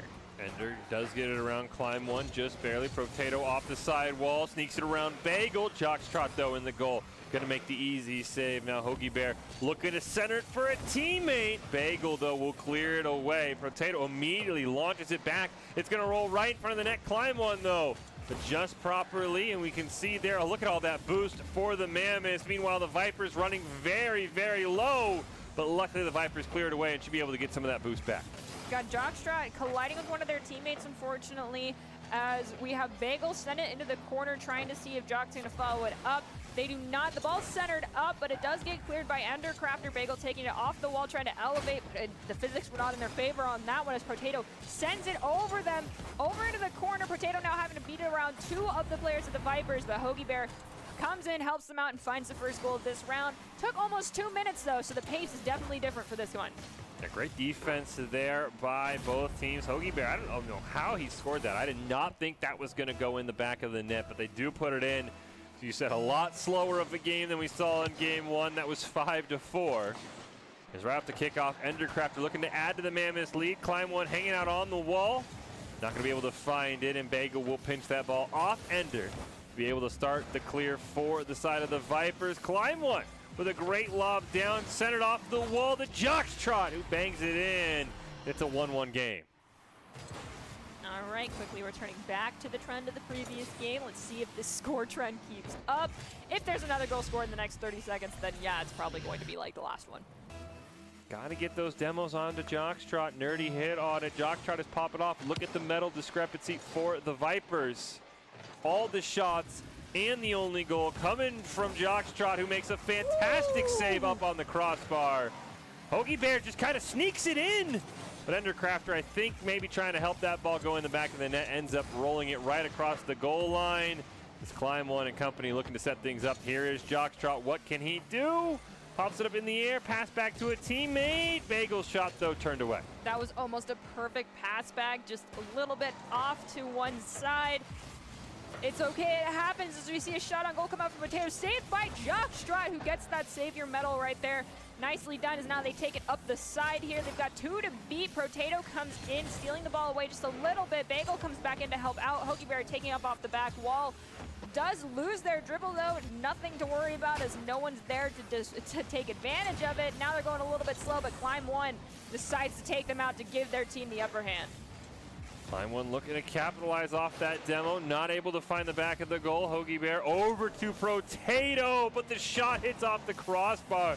That was an excellent setup, but Jockstrot now Able to clear it away as the Vipers get a sigh of relief, but only for a moment. It's still in front of the net. Oh, Hoagie no. Bear Oh. takes the shot. It's still bouncing around off the crossbar.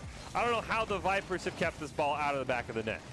That was the gaming gods helping them out. That ball, it looked like it was going to go in. Jockstraw also just had a great dribble all the way back towards the Mammoth's net with a little bit of help from one of their teammates. They stop also the return flight of the ball at the midfield. Climb one takes out Potato. Let's see if the Vipers can use this opportunity to get the ball in. Climb one coming back from the back of their own side of the field. Ooh. Shot on goal. Saved right to Potato off the respawn. Endercrafter gonna dribble it up in the air. Looks like Potato can't keep it alive. It's up to Hoagie Bear. Last one in front of the net. Makes a mistake. Climb one. And Jockstrap racing in as we go under 60 seconds. The Vipers have the lead off of this great play. All right, Mammoth, see, you didn't take Jockstrap out. You haven't been making them sit and watch the replay and respawn counter long enough. They're making magic happen. They have been doing a fantastic job. See if they can maybe win this one. Great win off the kickoff. Oh, scary spot for the Mammoths. As now that ball gets cleared away. Jockstrap hits it the wrong direction.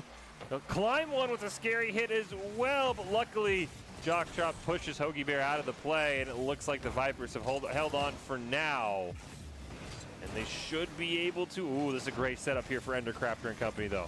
We've got 34 seconds left on the clock. The ball is still on the Viper side of the field. The rotations have come out from the Mammoths to allow some, Hoagie Bear to get a shot on goal. Bagel does save that, though. Potato looking like they're trying to help out Hoagie Bear to see if there's going to be another goal-scoring opportunity. Bagel spikes it high at the midfield. Potato drops it down, though. Has the opportunity to turn this one around. Does a pass back, but it goes to the Vipers on accident. Now we've got Hoagie Bear going forward, trying to score the goal. Bagel slams into them to prevent it from going in.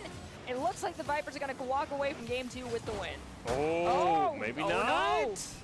These players have kept these balls alive in situations where you wanted to see them ground it. Maybe the Vipers looking for one more goal. Endercrafter, that shot not high enough. The GGs come out, and we will be tied at 1 aside. This series has makings of the best series of the night so far. Of course, we haven't seen our last one, but this has been the most close games. Usually, we've seen a close game 1. Game 2s have been blowouts. It was a great job by the Vipers, and the goal scoring just went away. Nerdy, he went from 5-4 to just 2-1. A lot of close chances, but not enough to put it in. Totally different game in game 2. Maybe game 3 will be back to the insanely fast goal scoring. Maybe. And game 4 will go back to the slower pace one. Who knows? This is going to be our longest game thus far because as both teams having one apiece guarantees we'll at least see a game 4. I'm excited to see what the rest of these games have in store, but like I said, Jocks, you might start spending a lot of time on that respawn screen. Yeah, I would love to see the Mammoths just go for a bunch of demos on to Jockstrap. He's a very talented and seasoned player, though, so if anyone knows how to avoid the demos, olay them, as we sometimes say, it would be Jockstrap as they start off with a demo, but this one on to climb one. Hoagie Bear not quite able to find it. Endercrafter going to lob it down on net. It is a bit wide, though. Jockstrap just hanging out in the net. Going to make the easy save, but it does get assisted by his teammate. There's the bump, at least.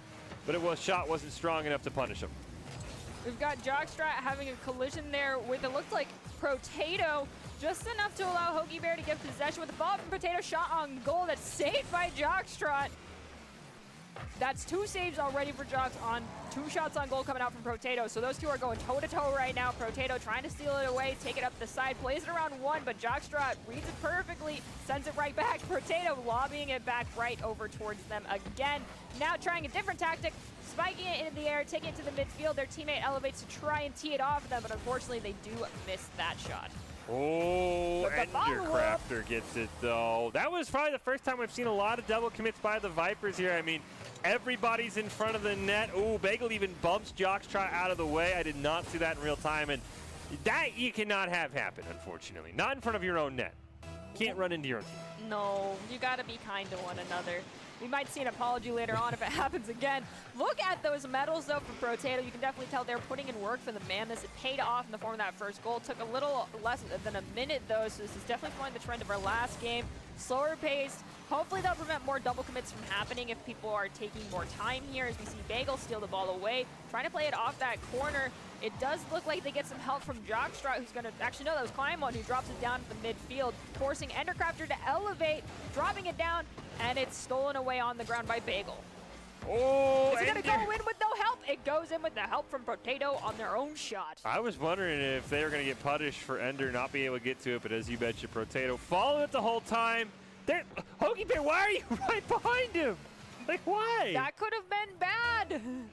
They did. Again, we feel like, you know, you feel like the coach who's like, stop doing that, please, but it keeps working. But just stop. Someone will make you pay for it. It's going to stop working at some point, and then you're going to be really sad about it. Please take our advice on this. Well, so far, the Mammoths haven't been able to score a single goal here in Game 3. Ball bounced in front of the net.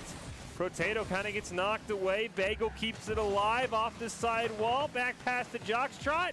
Climb one, kind of going to double commit on that one there for the Vipers, who have had their fair share of double commits as Climb one just blasts Potato out of the way to keep the Vipers' possession going here. Got Bagel, plays it off the wall, over to Climb one. Follow-up shot on goal from Jockstrap. It looked like it got a slight touch there from Climb one, just in the momentum and position of it, just a little bit. Not enough, though, to allow it to sneak into the goal as Potato has the ball turned away. Endercrafter, though, saving it, making sure they're in great position there, not over-committing like we've seen in the past. Potatoes save on the ball. They're actually... Hoagie Bears gets spiked high, and it's still over here in front of the Mammoths goal, though. I don't know how the Vipers have not been able to score on all of these fantastic chances. Once again, held scoreless. Hoagie Bear going to center it up for a teammate. There's Ender, finally. Once again, that solo queue mentality may be coming out there. That was a free goal set up there from Hoagie Bear. Once again, the ball in front of the net, but this time Bagel and Jockstrap will get there and look to start the break, get back in this game. Ender, though. Ender, that might be perfect. Oh, Bagel was there. Bagel made the great play staying back. Yes, nice job, Bagel. Proud of you. Now you got to play it around one, but unfortunately the spike is read by Potato. Jockstrap will elevate to keep the possession alive for the Vipers. It does get turned away by Hoagie Bear, though, as Hoagie now getting booped around a little bit, and the goal still alive, though. Takes the ball off that wall, sends it over to Potato. As we see two members of the Vipers collide yet again, not something you want to continue to see. Hopefully they start apologizing, as we see it looks like Jockstrap gets a nice clear over towards the side. Ball's going to roll right in front of the net, but Jockstrap is there. But unfortunately, the Vipers are just simply running out of time. Less than 90 seconds left, down 2 goals. Still can easily make a comeback here. Hoagie Bear's scary spot there, going to combine with Potato to clear that one away. Hoagie Bear now dribbling it up the field, gets turned away, but still going to be able to race to the corner, get the full boost, reset to a teammate again.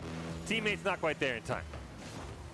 Now we've got Hoagie trying to battle out two members of the Vipers with the ball. It does look like Bagel lost their dribble just a little bit in mid-flight there. Actually, that was Jockstrap. Bagel now racing back, trying to make sure they don't leave that goal open. Hoagie Bear has an opportunity, but the ball is disrupted by two members of the Vipers. Being shot on goal there by Jock's going to be turned away by Potato. Bagel keep this ball alive. Vipers probably need a goal in the next 15 seconds or so to give themselves a chance. Instead, Potato might look to put it away. There's a demo and a save. Could be huge. Hoagie Bear, though, with a nice hit, keeps it alive. Endercrafter just sneaks it on net, but it's not fast enough.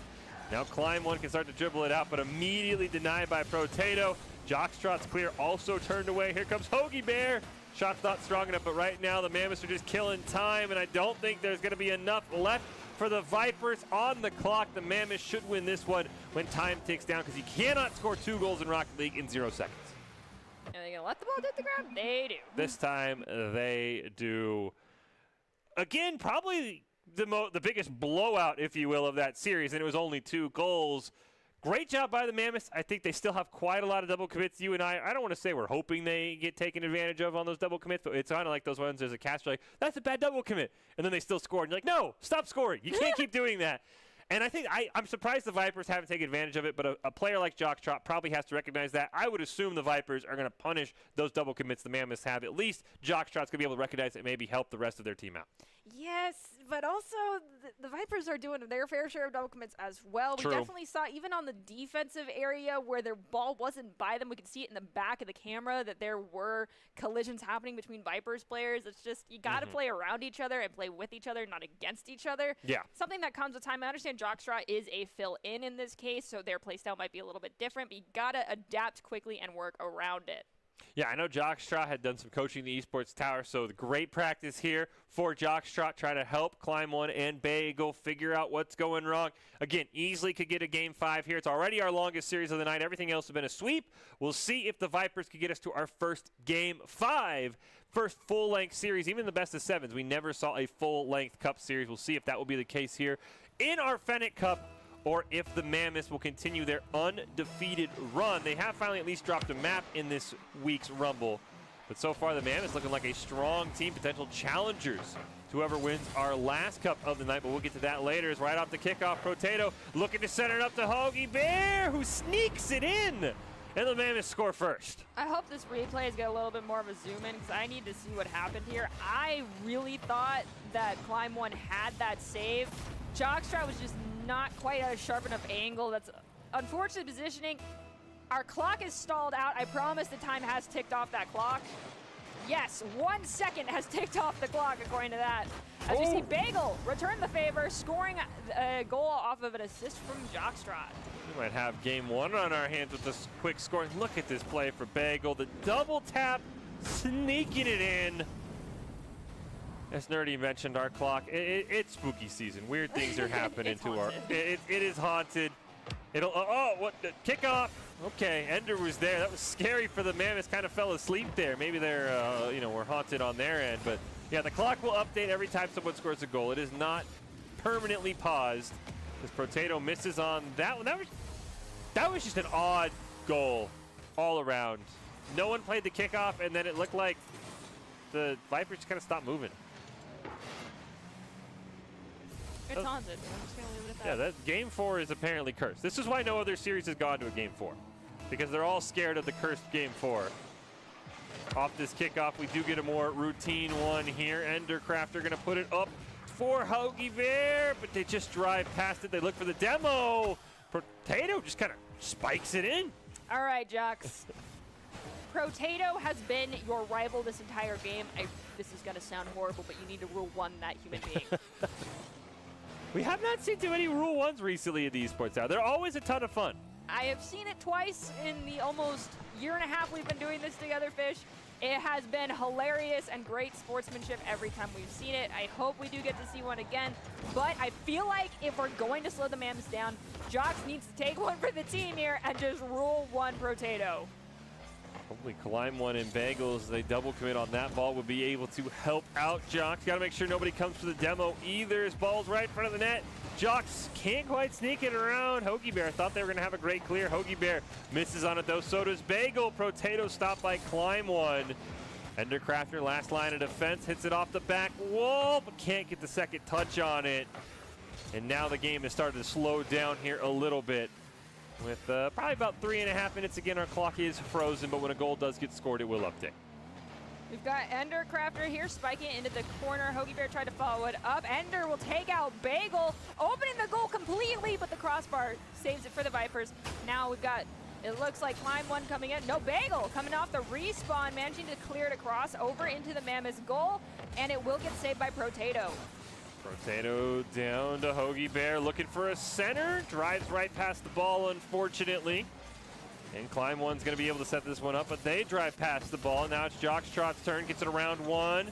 Oh, almost sneaks it around a second one. Jockstraw on the solo play, takes the shot. Oh, Potato stopped it. See? You see what I'm saying, Jockstraw?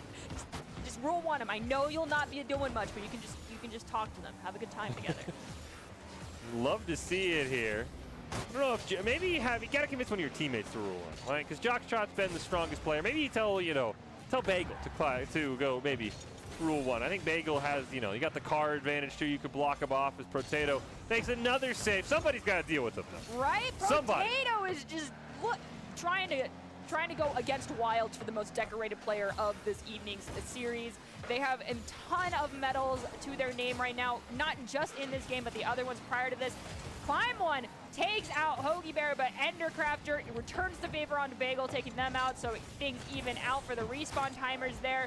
We do see some people getting booped around a little bit there in the goal. Bagel spikes it over one. Can they play it around Potato? They barely can. Their shot on goal kind of turned away by the physics of the game. Jockstrap there for the follow-up, but Endercrafter will send it away. Oh, there's a demo. That could be huge. Jockstrap just needs to get a pass. It's stolen away, though, by Hoagie Bear. The ball goes wide of the net, though. And Protate. Oh, he did score. Okay. We entered the Matrix there for a brief moment in time. It truly is haunted. Yup. Now we get a view of this goal. That was scary. That was perfect timing, too. We should now get a clock update, though. All right, minute 42. Enough time, especially off a kickoff. Woo! Climb One, nicely done. Viper, we go 3 minutes without scoring, and then we get 2 goals back to back. Just sometimes players predict that hit, and when you're too fast to the ball, you kind of look silly. Oops. How'd that happen? Sometimes you're too smart for your own good. You're like, oh, I know I'm going to beat him to the ball, and then they'll great defense on the slide, and they just drive right past it, and they get a free shot on goal. As Climb One looking to will their team back into this series, but there's that mannequin. Somebody, please stop Potato. I don't know, go unplug his internet if you have to. Been everywhere tonight. Look at all of those medals. Unfortunately, Hoagie Bear does steal that ball away from them, and that's going to set up the Vipers with a great attempt on the net, but Jockstrap will be a little bit late. Now got Hoagie Bear taking it up the side, does bounce off the sidewall, so they lose their dribble, allowing Bagel to get a touch on it. Endercrafter's there to help out Hoagie, though. There's no one at the net. It's off the back wall. Unfortunately, their follow-up touch was just not the right angle. As Endercrafter puts it back in reverse as 1 minute left on the clock. 2 goals need to be scored by the Vipers. Jockstrap might just score one right here. Never mind, Endercrafter jumps into that path flight and takes the ball away. Thought for sure Jockstrap was going to get them. They still have all the pressure, though, as Bagel going to center up. Potato, though, of course, will clear it away. Jockstrap does keep it alive, but Endercrafter making a nice little bicycle hit on it. Thought they had it clear, but they didn't hit the ball quite strong enough, so Jockstrap will keep it alive. Collision there for the Mammoths and their teammates. But luckily, Endercrafter bails them out as we drop under 30 seconds. Potato looking to go coast to coast, but it hits off the crossbar. Hits the crossbar again right there, but that's more in favor of the Vipers. They get it clear. We are under 1 minute as the game's UI did update and let us know that one, thankfully. Potato spikes the ball high, still keeping it alive here on the side of the Vipers. We see Jockstrap trying to get it clear. It's disrupted by Endercrafter. 5 seconds left on the clock. 2 goals for the Vipers to score seems a little bit unlikely as we are now at the ball hits the ground. It's over, but the Mammoths doing it again, trying to keep it alive, going for another goal. Please just stop. Ball gets spiked to high by Climb One there as well. It looks like everyone wants to see it go in one more time, and with that, the Mammoths will win out that game.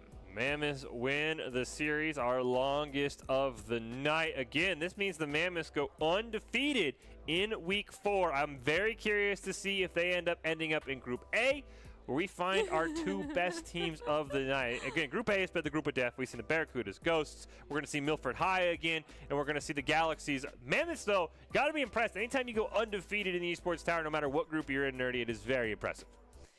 Honestly, it's going to sound really bad, and hopefully none of the Eagles players take this personally. I hope they actually stay in Group A. It's kind of like the idea of, do you want to be the big fish in the little pond or a normal fish in the sea? And it's more of a learning opportunity and a higher learning curve for the Eagles if they stay in Group A. Yes, it's our group of death. I understand it's going to be hard, but every single one of those hard games is going to give you more opportunities to learn than it would be to be a kind of dominating force in the other group. Yep. Because then you tend to play a little bit more sloppy. So I'm sorry, Eagles. I'm going to go against Fish on this one and say you guys need to stay in the group of death.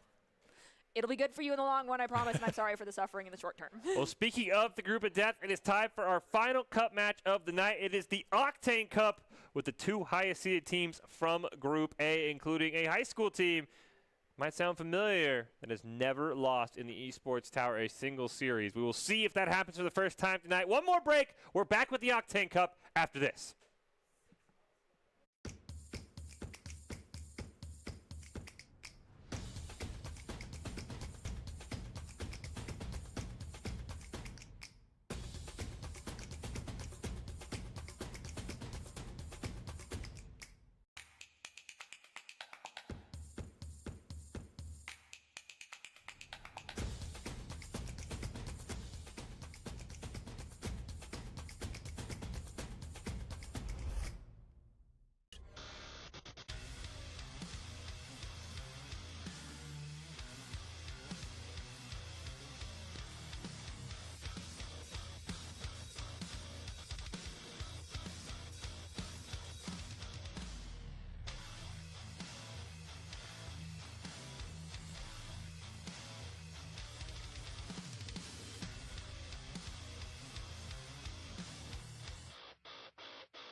NationalGuard.com to begin your guard adventure.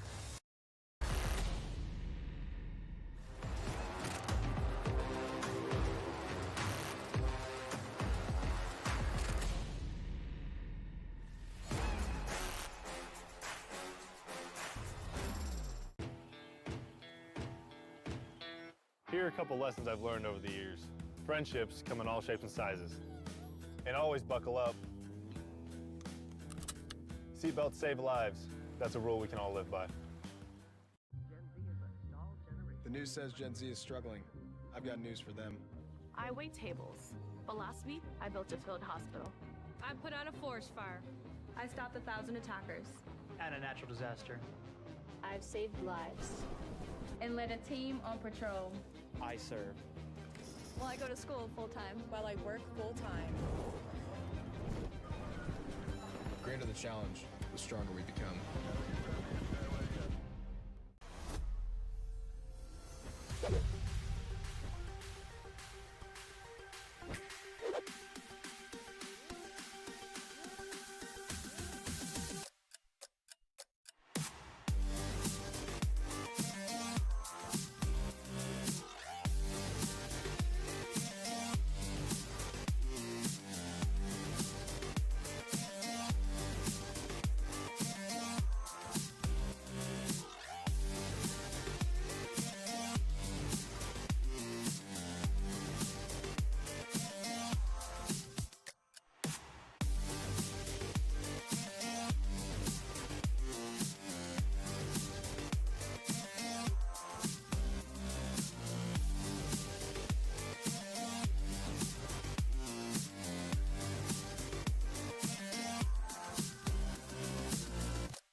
Team.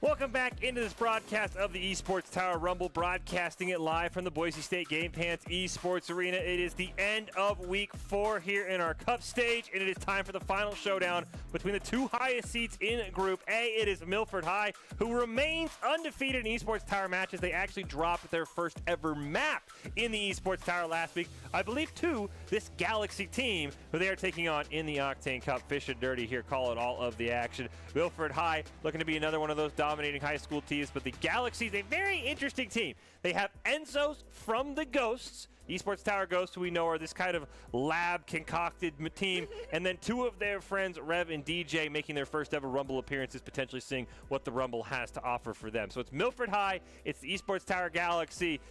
Galaxy are the only team that have beaten Milford High, so they have a really, really good chance here Dirty of making this a long series. But Milford High is in. We talked about the Mammoths being individually talented. Milford High is a particular player, Paranormal Patty, 19th on the NA solo ladders. Absolutely insane. You talk about focusing demos, Patty's got to be your target if you're getting the Galaxies if you want to win this one. Or if you want to just rule one someone and not worry about the demo, granted you'll be Sure. out too. But Exactly. Patty will be that one. Patty did change their name to fit the spooky season, so I appreciate that. Patty, nicely done.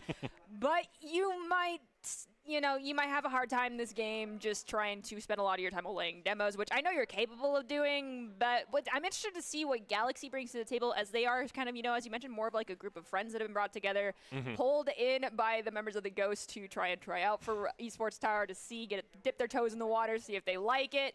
And with that comes the camaraderie that you don't typically get when you're just kind of thrown together as a team, which for this high school, Rocket League, this Esports Tower tournament, the first time we saw them was their first time playing together. Though they did very well and still succeeded, the ability to play around one another had time to improve. However, our pseudo Esports Tower team that we have coming in the Galaxy might have a leg up because of the camaraderie and connection they already have.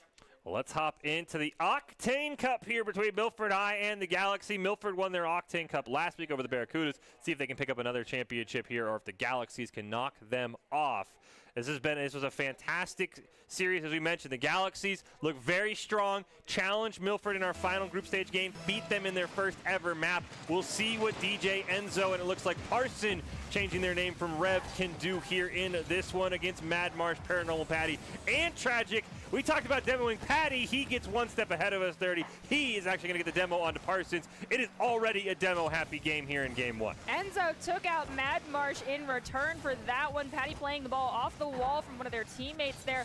The red and the orange get a little bit hard for me to look at. They're very confusing. They already kind of, at least they changed the goal colors already. Thankfully, that'll make it slightly easier. So we have Enzo trying to drop the ball down here. It does look like a couple members have bunched up, though, and that is the double committing we've been seeing all night that we don't want to continue to see. Galaxy, as we said, they look like one of the few rosters that can hold their own against Milford. We'll see if they're able to score first, as Parson is able to deny that, but we talked about him in the intro. Paranormal Patty gets the first goal, puts Milford on top 1-0 here in game number 1.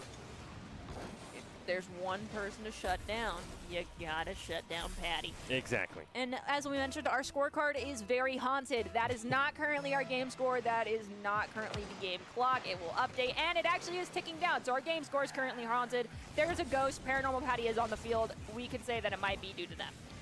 Oh, Tragic! What was that angle? How? The Patty's not the only person you got to watch out for. This Milford team is so incredibly insane. Look at this goal. Spikes it down. No way anyone can get there. Absolutely insane. We talked about it. Milford just trying to get a lot of competition experience, but they have not cracked under the face of some of the best teams the Esports Tower has to offer. What? As Tragic's going to score again. How? I got to see off this. The kickoff, off the sidewall.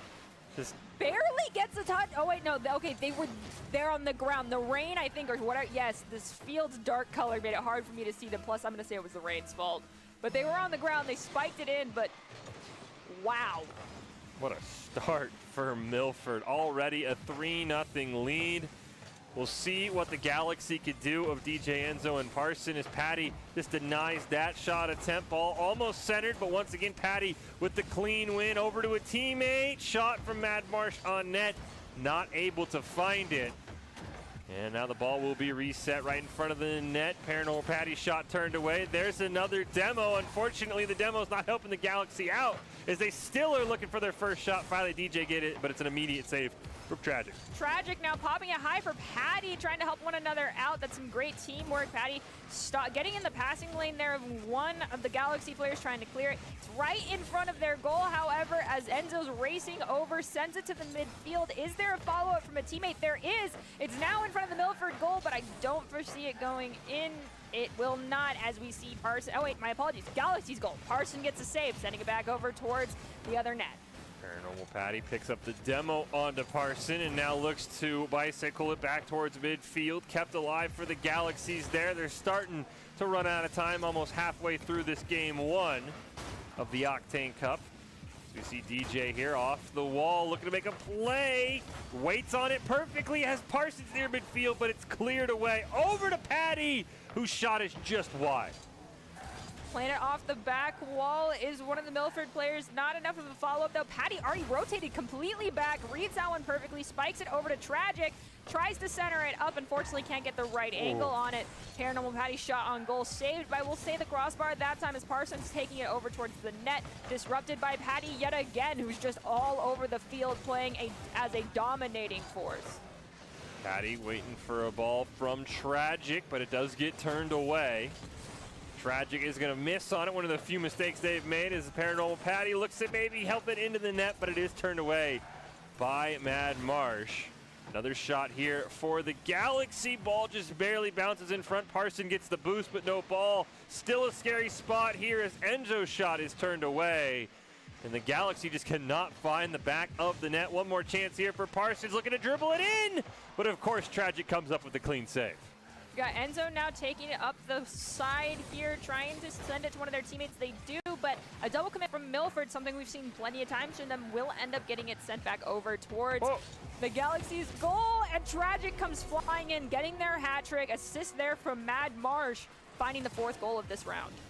It's a great play. Mad Marsh probably should have scored that goal, but the crossbar had it out for him. So Tragic will simply take credit for that.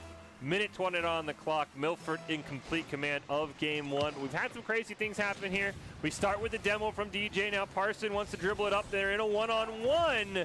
But Paranormal Patty will not be fooled. Another shot from Enzo, but it's saved by Tragic, who picks up their 3rd save of this game, and immediately a huge clear from Mad Marsh. Looking to center it up, looking to get on the scoreboard. Can't quite find it, however. 1 minute remaining. Mad Marsh has the ball. I think Patty came in to help them out just a little bit, dropping the ball down in front of the goal. It gets spiked high by one of the Galaxy players. Mad Marsh, though, still not giving up. Tragic now taking the ball from their own corner, passing it back to a teammate. Risky play, though, but it works out as Tragic has a bicycle pass to one of their teammates. Mad Marsh grabbing it in mid-flight, centering it up for Patty, but it is taken away by one of the Galaxy members. Tragic, can't quite make a play on it. Parsons now with a great opportunity, pops it up in the air, but Paranormal Patty will deny the rebound attempt. Enzo trying to keep it alive, but it ends up in the hands of Mad Marsh. Enzo will stop them at midfield, but it's not enough to stop the ball from going to the orange side. And finally now they'll clear it away. Here comes Patty, though, looking for the hat trick, barely misses. Follow-up shot well wide of the net, but with 10 seconds left, the Milford High will still claim game 1 here. We'll see if the Galaxy can get on the board, and it does not look like they will. No, if the trend continues, we might see an attempt to keep the ball high in the air, and just as I said, it's the ground. Milford walking away with the 1st round win. Let's see if they'll keep that up, or if we will see a change of hands here and see Galaxy walk away with the next victory. Milford coming out very strong. I mean, this team, we have, actually I was wrong. There's actually 2 members of the Ghost. It's Enzo and Parson who are made up of the Ghost. They have their friend DJ. So this is even 2/3 of the Ghost roster. And Milford, Patty is just insane. I mean, there's a reason why they're number 19 on the leaderboard for solo queue, I believe, for solos. They are insane, but let's Tragic. I didn't expect Tragic to absolutely be insane. Yeah, Tragic is also an animal right in themselves. They are all pretty gosh darn good players, and yeah, they double commit just like we've seen other teams do this evening, and it's not getting punished for some reason. It's just how it's working out. Eventually, it's not going to work out in their favor, but right now, it's going just fine because most of the time the double commits happen. The ball's rolling into the net anyway, but if we want to see the Galaxy come out on top, they need to start capitalizing on those double commits, and in all honesty, Patty's flying like all over the place, and Tragic is all over the place. If you have to, I've barely seen any demolitions this game.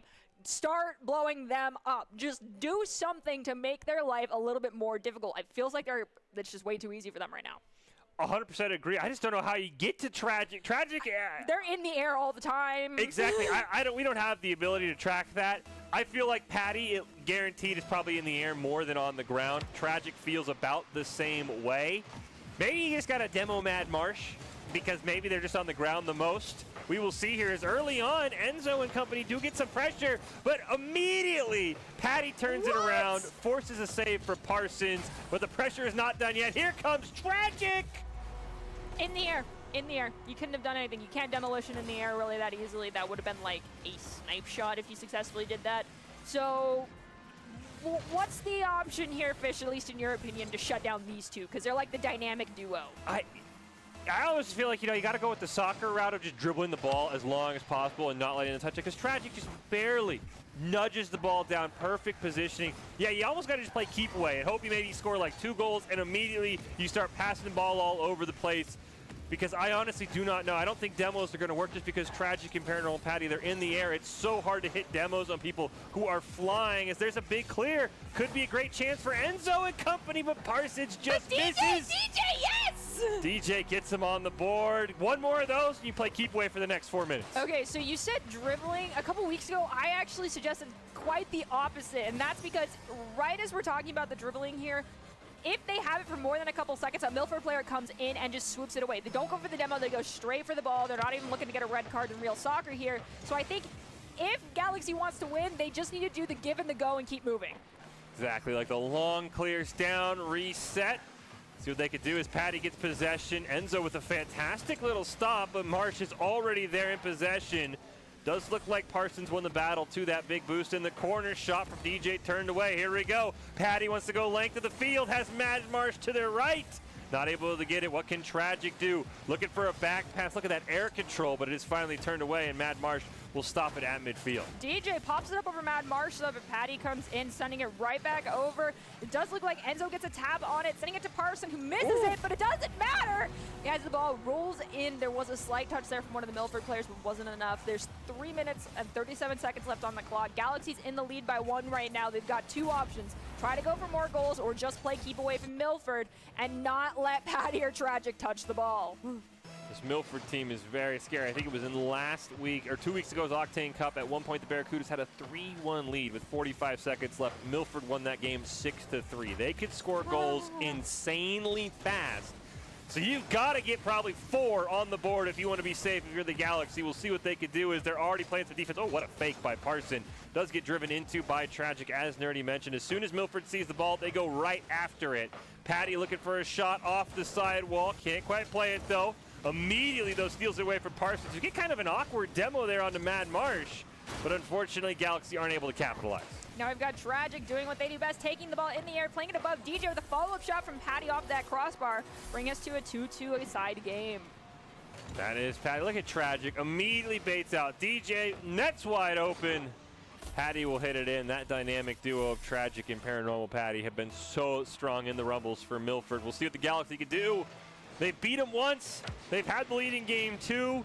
Immediately a demo goes out onto DJ, though. We'll see if Milford can capitalize in time, and it doesn't look like Mad Marsh will be able to. Mad Marsh will collide with Parson on the ground. Parson does win out that one.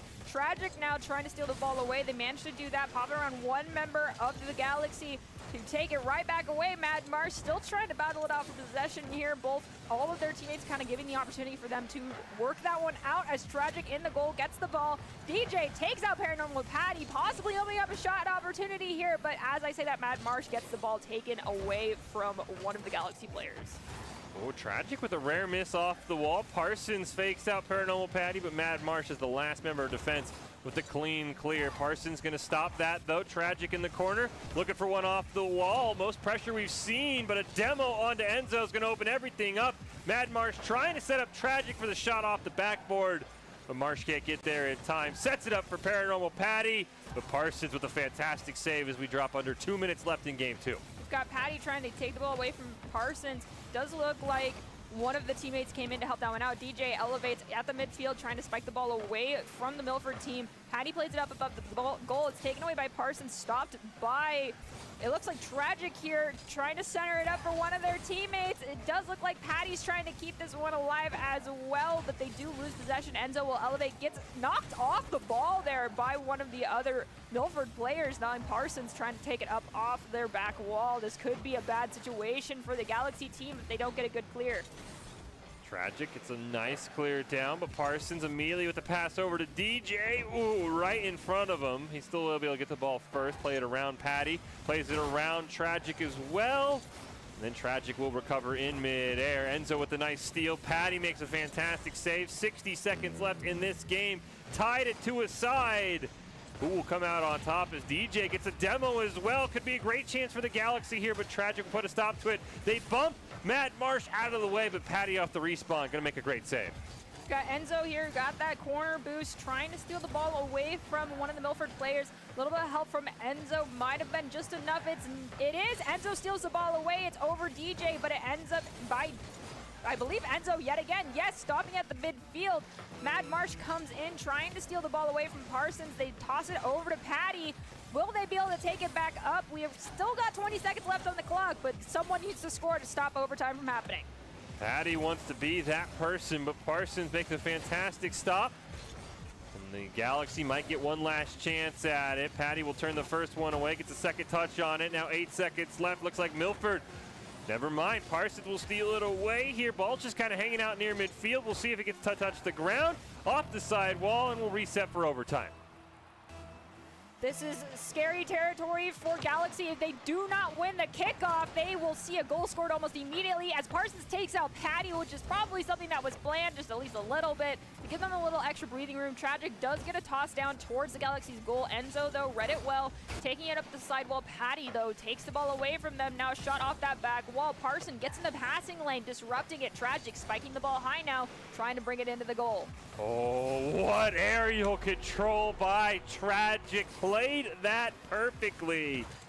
So we see this again. Look at this. Slows down. Just gets a hit on it. Nothing Enzo or Parsons could do.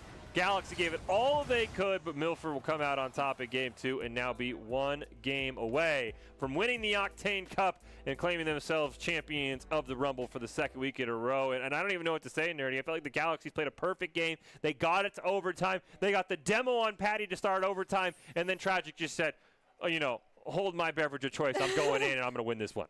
Yeah, it's really hard to give any advice here for the Galaxy beyond just keep playing to the best of your ability. Don't get tilted and just take it as a learning opportunity at a certain point. I mean, we said it before. You can't really demo players like Tragic and Patty unless it's, you know, right off the kickoff when they are actually on the ground. Yeah. But beyond that, unfortunately, the bully target might end up having to be Matt, who's on the ground just a little bit longer. But even they are doing a great job of getting the ball spiked high into the air and playing for the aerial. So I don't know. Work on the give and the go. Don't hang on to the ball very long, because if you get more than 2 touches on it, odds are Milford's going to take it away from you. That's the only piece of advice I can give to Galaxy. Well, let's get into game 3. I mean, if you're a fan of moral victories, at least, the one bright news for the Galaxy is that Milford has looked like one of the strongest teams in our Rumble, and over the last few weeks, a lot of their games haven't been close. Galaxy is keeping this series incredibly close here, including getting to overtime. As game 3 kicks off, what can Paranormal Patty and company do? Is DJ gonna have a great chance here? Paranormal Patty takes another shot. Mad Marsh's shot turned away by Enzo, but the pressure is on. Finally, DJ gets a bit of a clear to get some bumping over in the corner from Tragic and company. Parsons sends it back over to DJ. They're going for that give and go play to not hang on to it for too long. Enzo retreating back, reads the ball perfectly off the spike down from the ceiling from one of the Milford players, taking it in the air, plays it around Tragic, but meets Patty on the ground, so Patty gets the save off Enzo's shot there. Now Tragic has an opportunity to bring the ball up the side. Tragic dribbling it up, can't quite sneak it around Parsons. Enzo is there though, bad center though. Cannot center in front of your own net. Tragic. They can't score that. That doesn't make sense. What is this angle? According to Fish, you can't score that. What is that angle? I don't even know. Yeah, I'm with Fish on this one. That should not be physically possible. With Tragic, you are breaking the laws of even in-game physics. We may need to have a conversation about that later. But, you know, if it works, it works, as we have 4 minutes still on the clock. Galaxy has plenty of time to bring this one back. Patty's shot is turned away by, well, actually, no, Patty gets a save from DJ's shot. There's been a lot of shots on goal from Galaxy here, but the saving capabilities of Milford have just been above and beyond what we've seen from other teams thus far. Yeah, Milford's defense sets up plays like this. They go length of the field. They get the pass over to Tragic, who picks up his 2nd goal. Patty picks up their 2nd assist. And Milford now a minute into game 3, looking very strong. Maybe going to get to a sweep, but Parsons has other ideas. Unfortunately, Matt Marsh will get a fantastic dunk over them. Here comes Patty, but the shot is wide of the net. Now it's DJ's turn to rattle it around. Mad Marsh will spike it away from them. Oh, you can see DJ was going for the demo, but we never heard it, which meant it was a great dodge. And with DJ out of the play, Patty makes it 3-0 for Milford.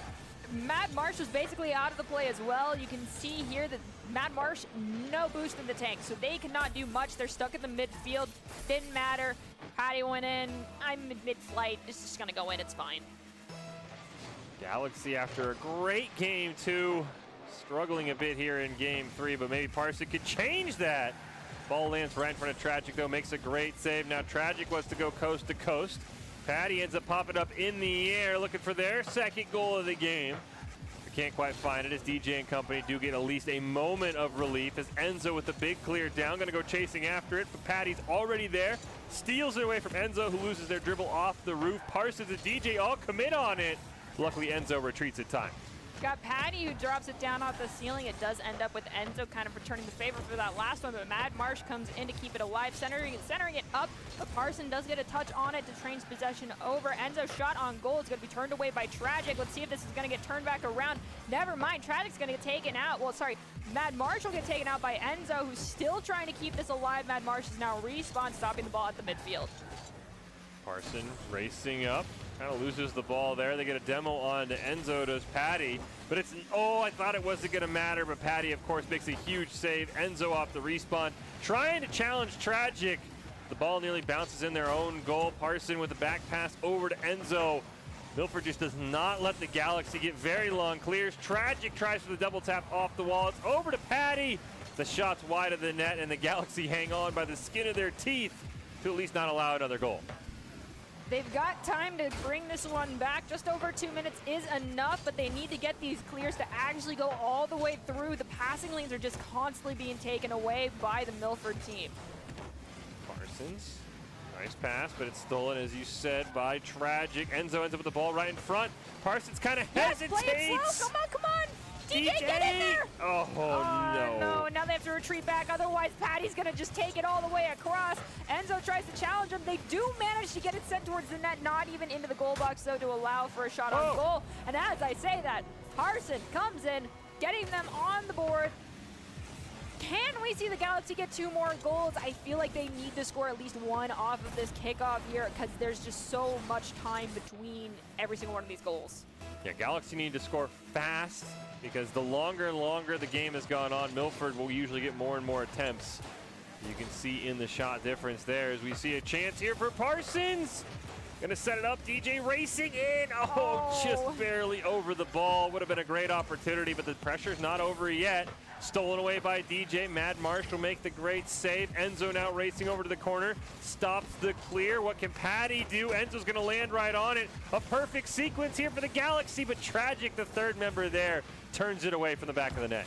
We've got DJ trying to go in for a shot opportunity on goal, but Parson takes out Mad Marsh. Doesn't matter, though. Tragic brought the ball into the corner. Spiked it high for Patty here. It is saved by Enzo and turned away by Parson, who takes out Paranormal Patty in return. Tragic tries to get a shot on goal. It is going to be stopped by Enzo as Mad Marsh collides with them. Still, though, Galaxy maintains possession here as we're dropping under the 45-second mark.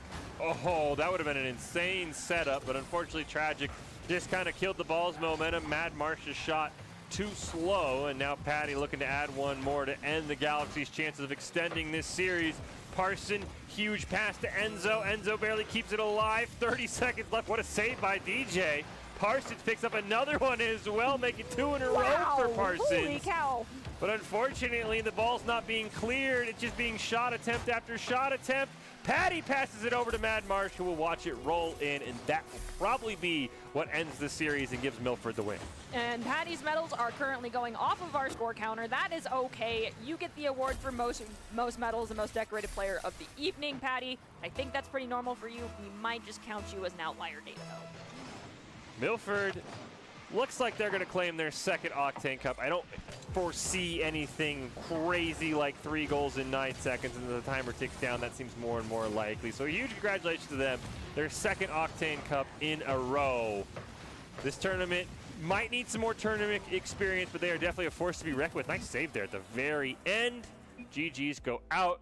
Congratulations, Milford High. You are the winners here of our Octane Cup in week 4 of the Esports Tower. Galaxy, though, even though it was a 3-0, some of those games incredibly close, especially game 2. Anything could have gone their way. But as we prepare to wrap this one up, we head into our ICCU player of the game. Several phenomenal players here tonight, Nerdy. Who do you think it's going to be? All right, so I'm not going to be looking at Milford. I feel like we have decorated you guys enough times. Yep. Nothing against you. I got to spread the level a little bit. I'm actually going to go for Wilds on this one. If it's not Wilds, it's probably going to be Protato. What about you, Fish? Yeah, I was going to probably take the other one between Wilds and Potatoes. You just covered all your bases, so I guess I don't have a choice now. Yeah, I think probably I think Wilds may be edging out Potato, just 'cause I thought Wilds had some goals that just were like tragic level in terms of not tragically bad, but the player tragic we just saw for Milford. But it actually is going to be not danger, but it is going to be a player from Milford. It is going to be tragic. Of course. All of right. course. Well, there you go. Tragic Production gives you their hat to your many hat tricks that you got this game. But note, everyone that is listening and the esports players that are listening, our vote went to Wilds and Protato. Exactly. We like to share the love. You guys all performed well this evening. And it just so happened to be that Tragic had a little bit, couple flashier. And if Fish is definitely saying that should not have gone in or that can't go in, how is this physically possible? Chances are there are pretty gosh darn good goals. So highlight reel moment opportunities for Tragic turn into production being like, ooh, flashy. Yeah, the Tragic was, I mean, again, we started this series, and I'm not going to say Patty disappointed because you can see Patty's medals went off the screen almost every single game in this series. But when you come in, you hear, oh, there's the 19th best solo player in the world. You're like, okay, that guy's going to pop off. That person's going to be insane. Tragic stole the show. So I can see it again. Wilds and Protato, you probably deserved it in our eyes just because, again, Milford's so decorated. They still haven't lost a match. They're back-to-back Octane Cup winners. But as we prepare to close out Week 4, congratulations to all the winners. Your final thoughts, Dirty, on our Week 4 Cup games. Everyone, this goes for Milford, Galaxy, Vipers, Mammoths, everyone across the board. You need to work on your double commits. I know that Fish and I are not the only two who are seeing this, and I'm pretty sure your coaches are going to be like, I know it's working, but it's not going to work forever. And then for anyone looking to be in basically our Tower of Doom side bracket, be prepared to learn to just work on the give and go. Do not hang on to that ball for too long, just like in real soccer. One touch, pass it off. That's how it's got to be. And other than that, keep working on your teamwork. This is not solo queue.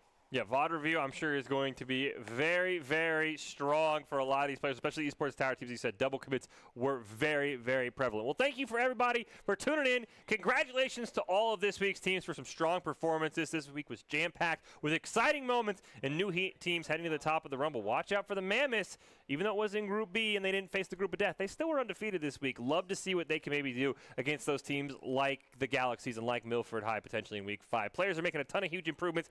Cup games have produced some very exciting moments in just their last 2 weeks. Can't wait to see what the next weeks bring. Join us next week for the 5th week of the Fall Rumble season, and we will close out with the top 5 players presented by the Idaho Army National Guard, who invites you to take your impressive critical thinking skills into real time. More than 10 jobs offering a $20,000 bonus and your Groove Choice paid for. The Idaho Army National Guard is the best team out there. Reach out on Twitch at iGuard Gaming, and here are your Cup Game Week 4 Rumble top 5 plays.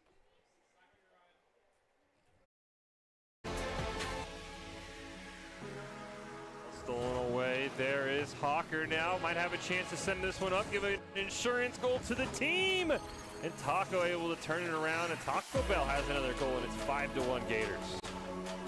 51 seconds. We've seen about 4 goals scored in that amount of time by a single team in Esports Tower. It's not unheard of. Potato can't keep it alive. It's up to Hoagie Bear. Lapping in front of the net. Makes a mistake. Climb one. And Jockstrot racing in as we go under 60 seconds. The Vipers have the lead off of this great play. All right. Mammoth then take Jockstrot out. Haven't been making them sit and watch the replay and respawn counter long enough. This said, if you're a Lynx fan, they've got to score here. It's a great start. Cran is racing in. Yes, and they get it. All right, we've got ourselves a game now. That was a very interesting goal animation. The Cowboy, I can always tell when new goal animations get released because every player all of a sudden 6-1. Oh, they almost made it 7. And Thrift looked like he's going to do just that. As Thrift's going to put in the 7th goal for the Eagles. See if we can get a nice close-up replay of that shot. So it looks like Thrift barely touches it. Yeah, they got a little bit of an angle on it, just enough to prevent the crossbar from touching the ball. Patty turns it around, forces a save for Parsons, but the pressure is not done yet. Here comes Tragic!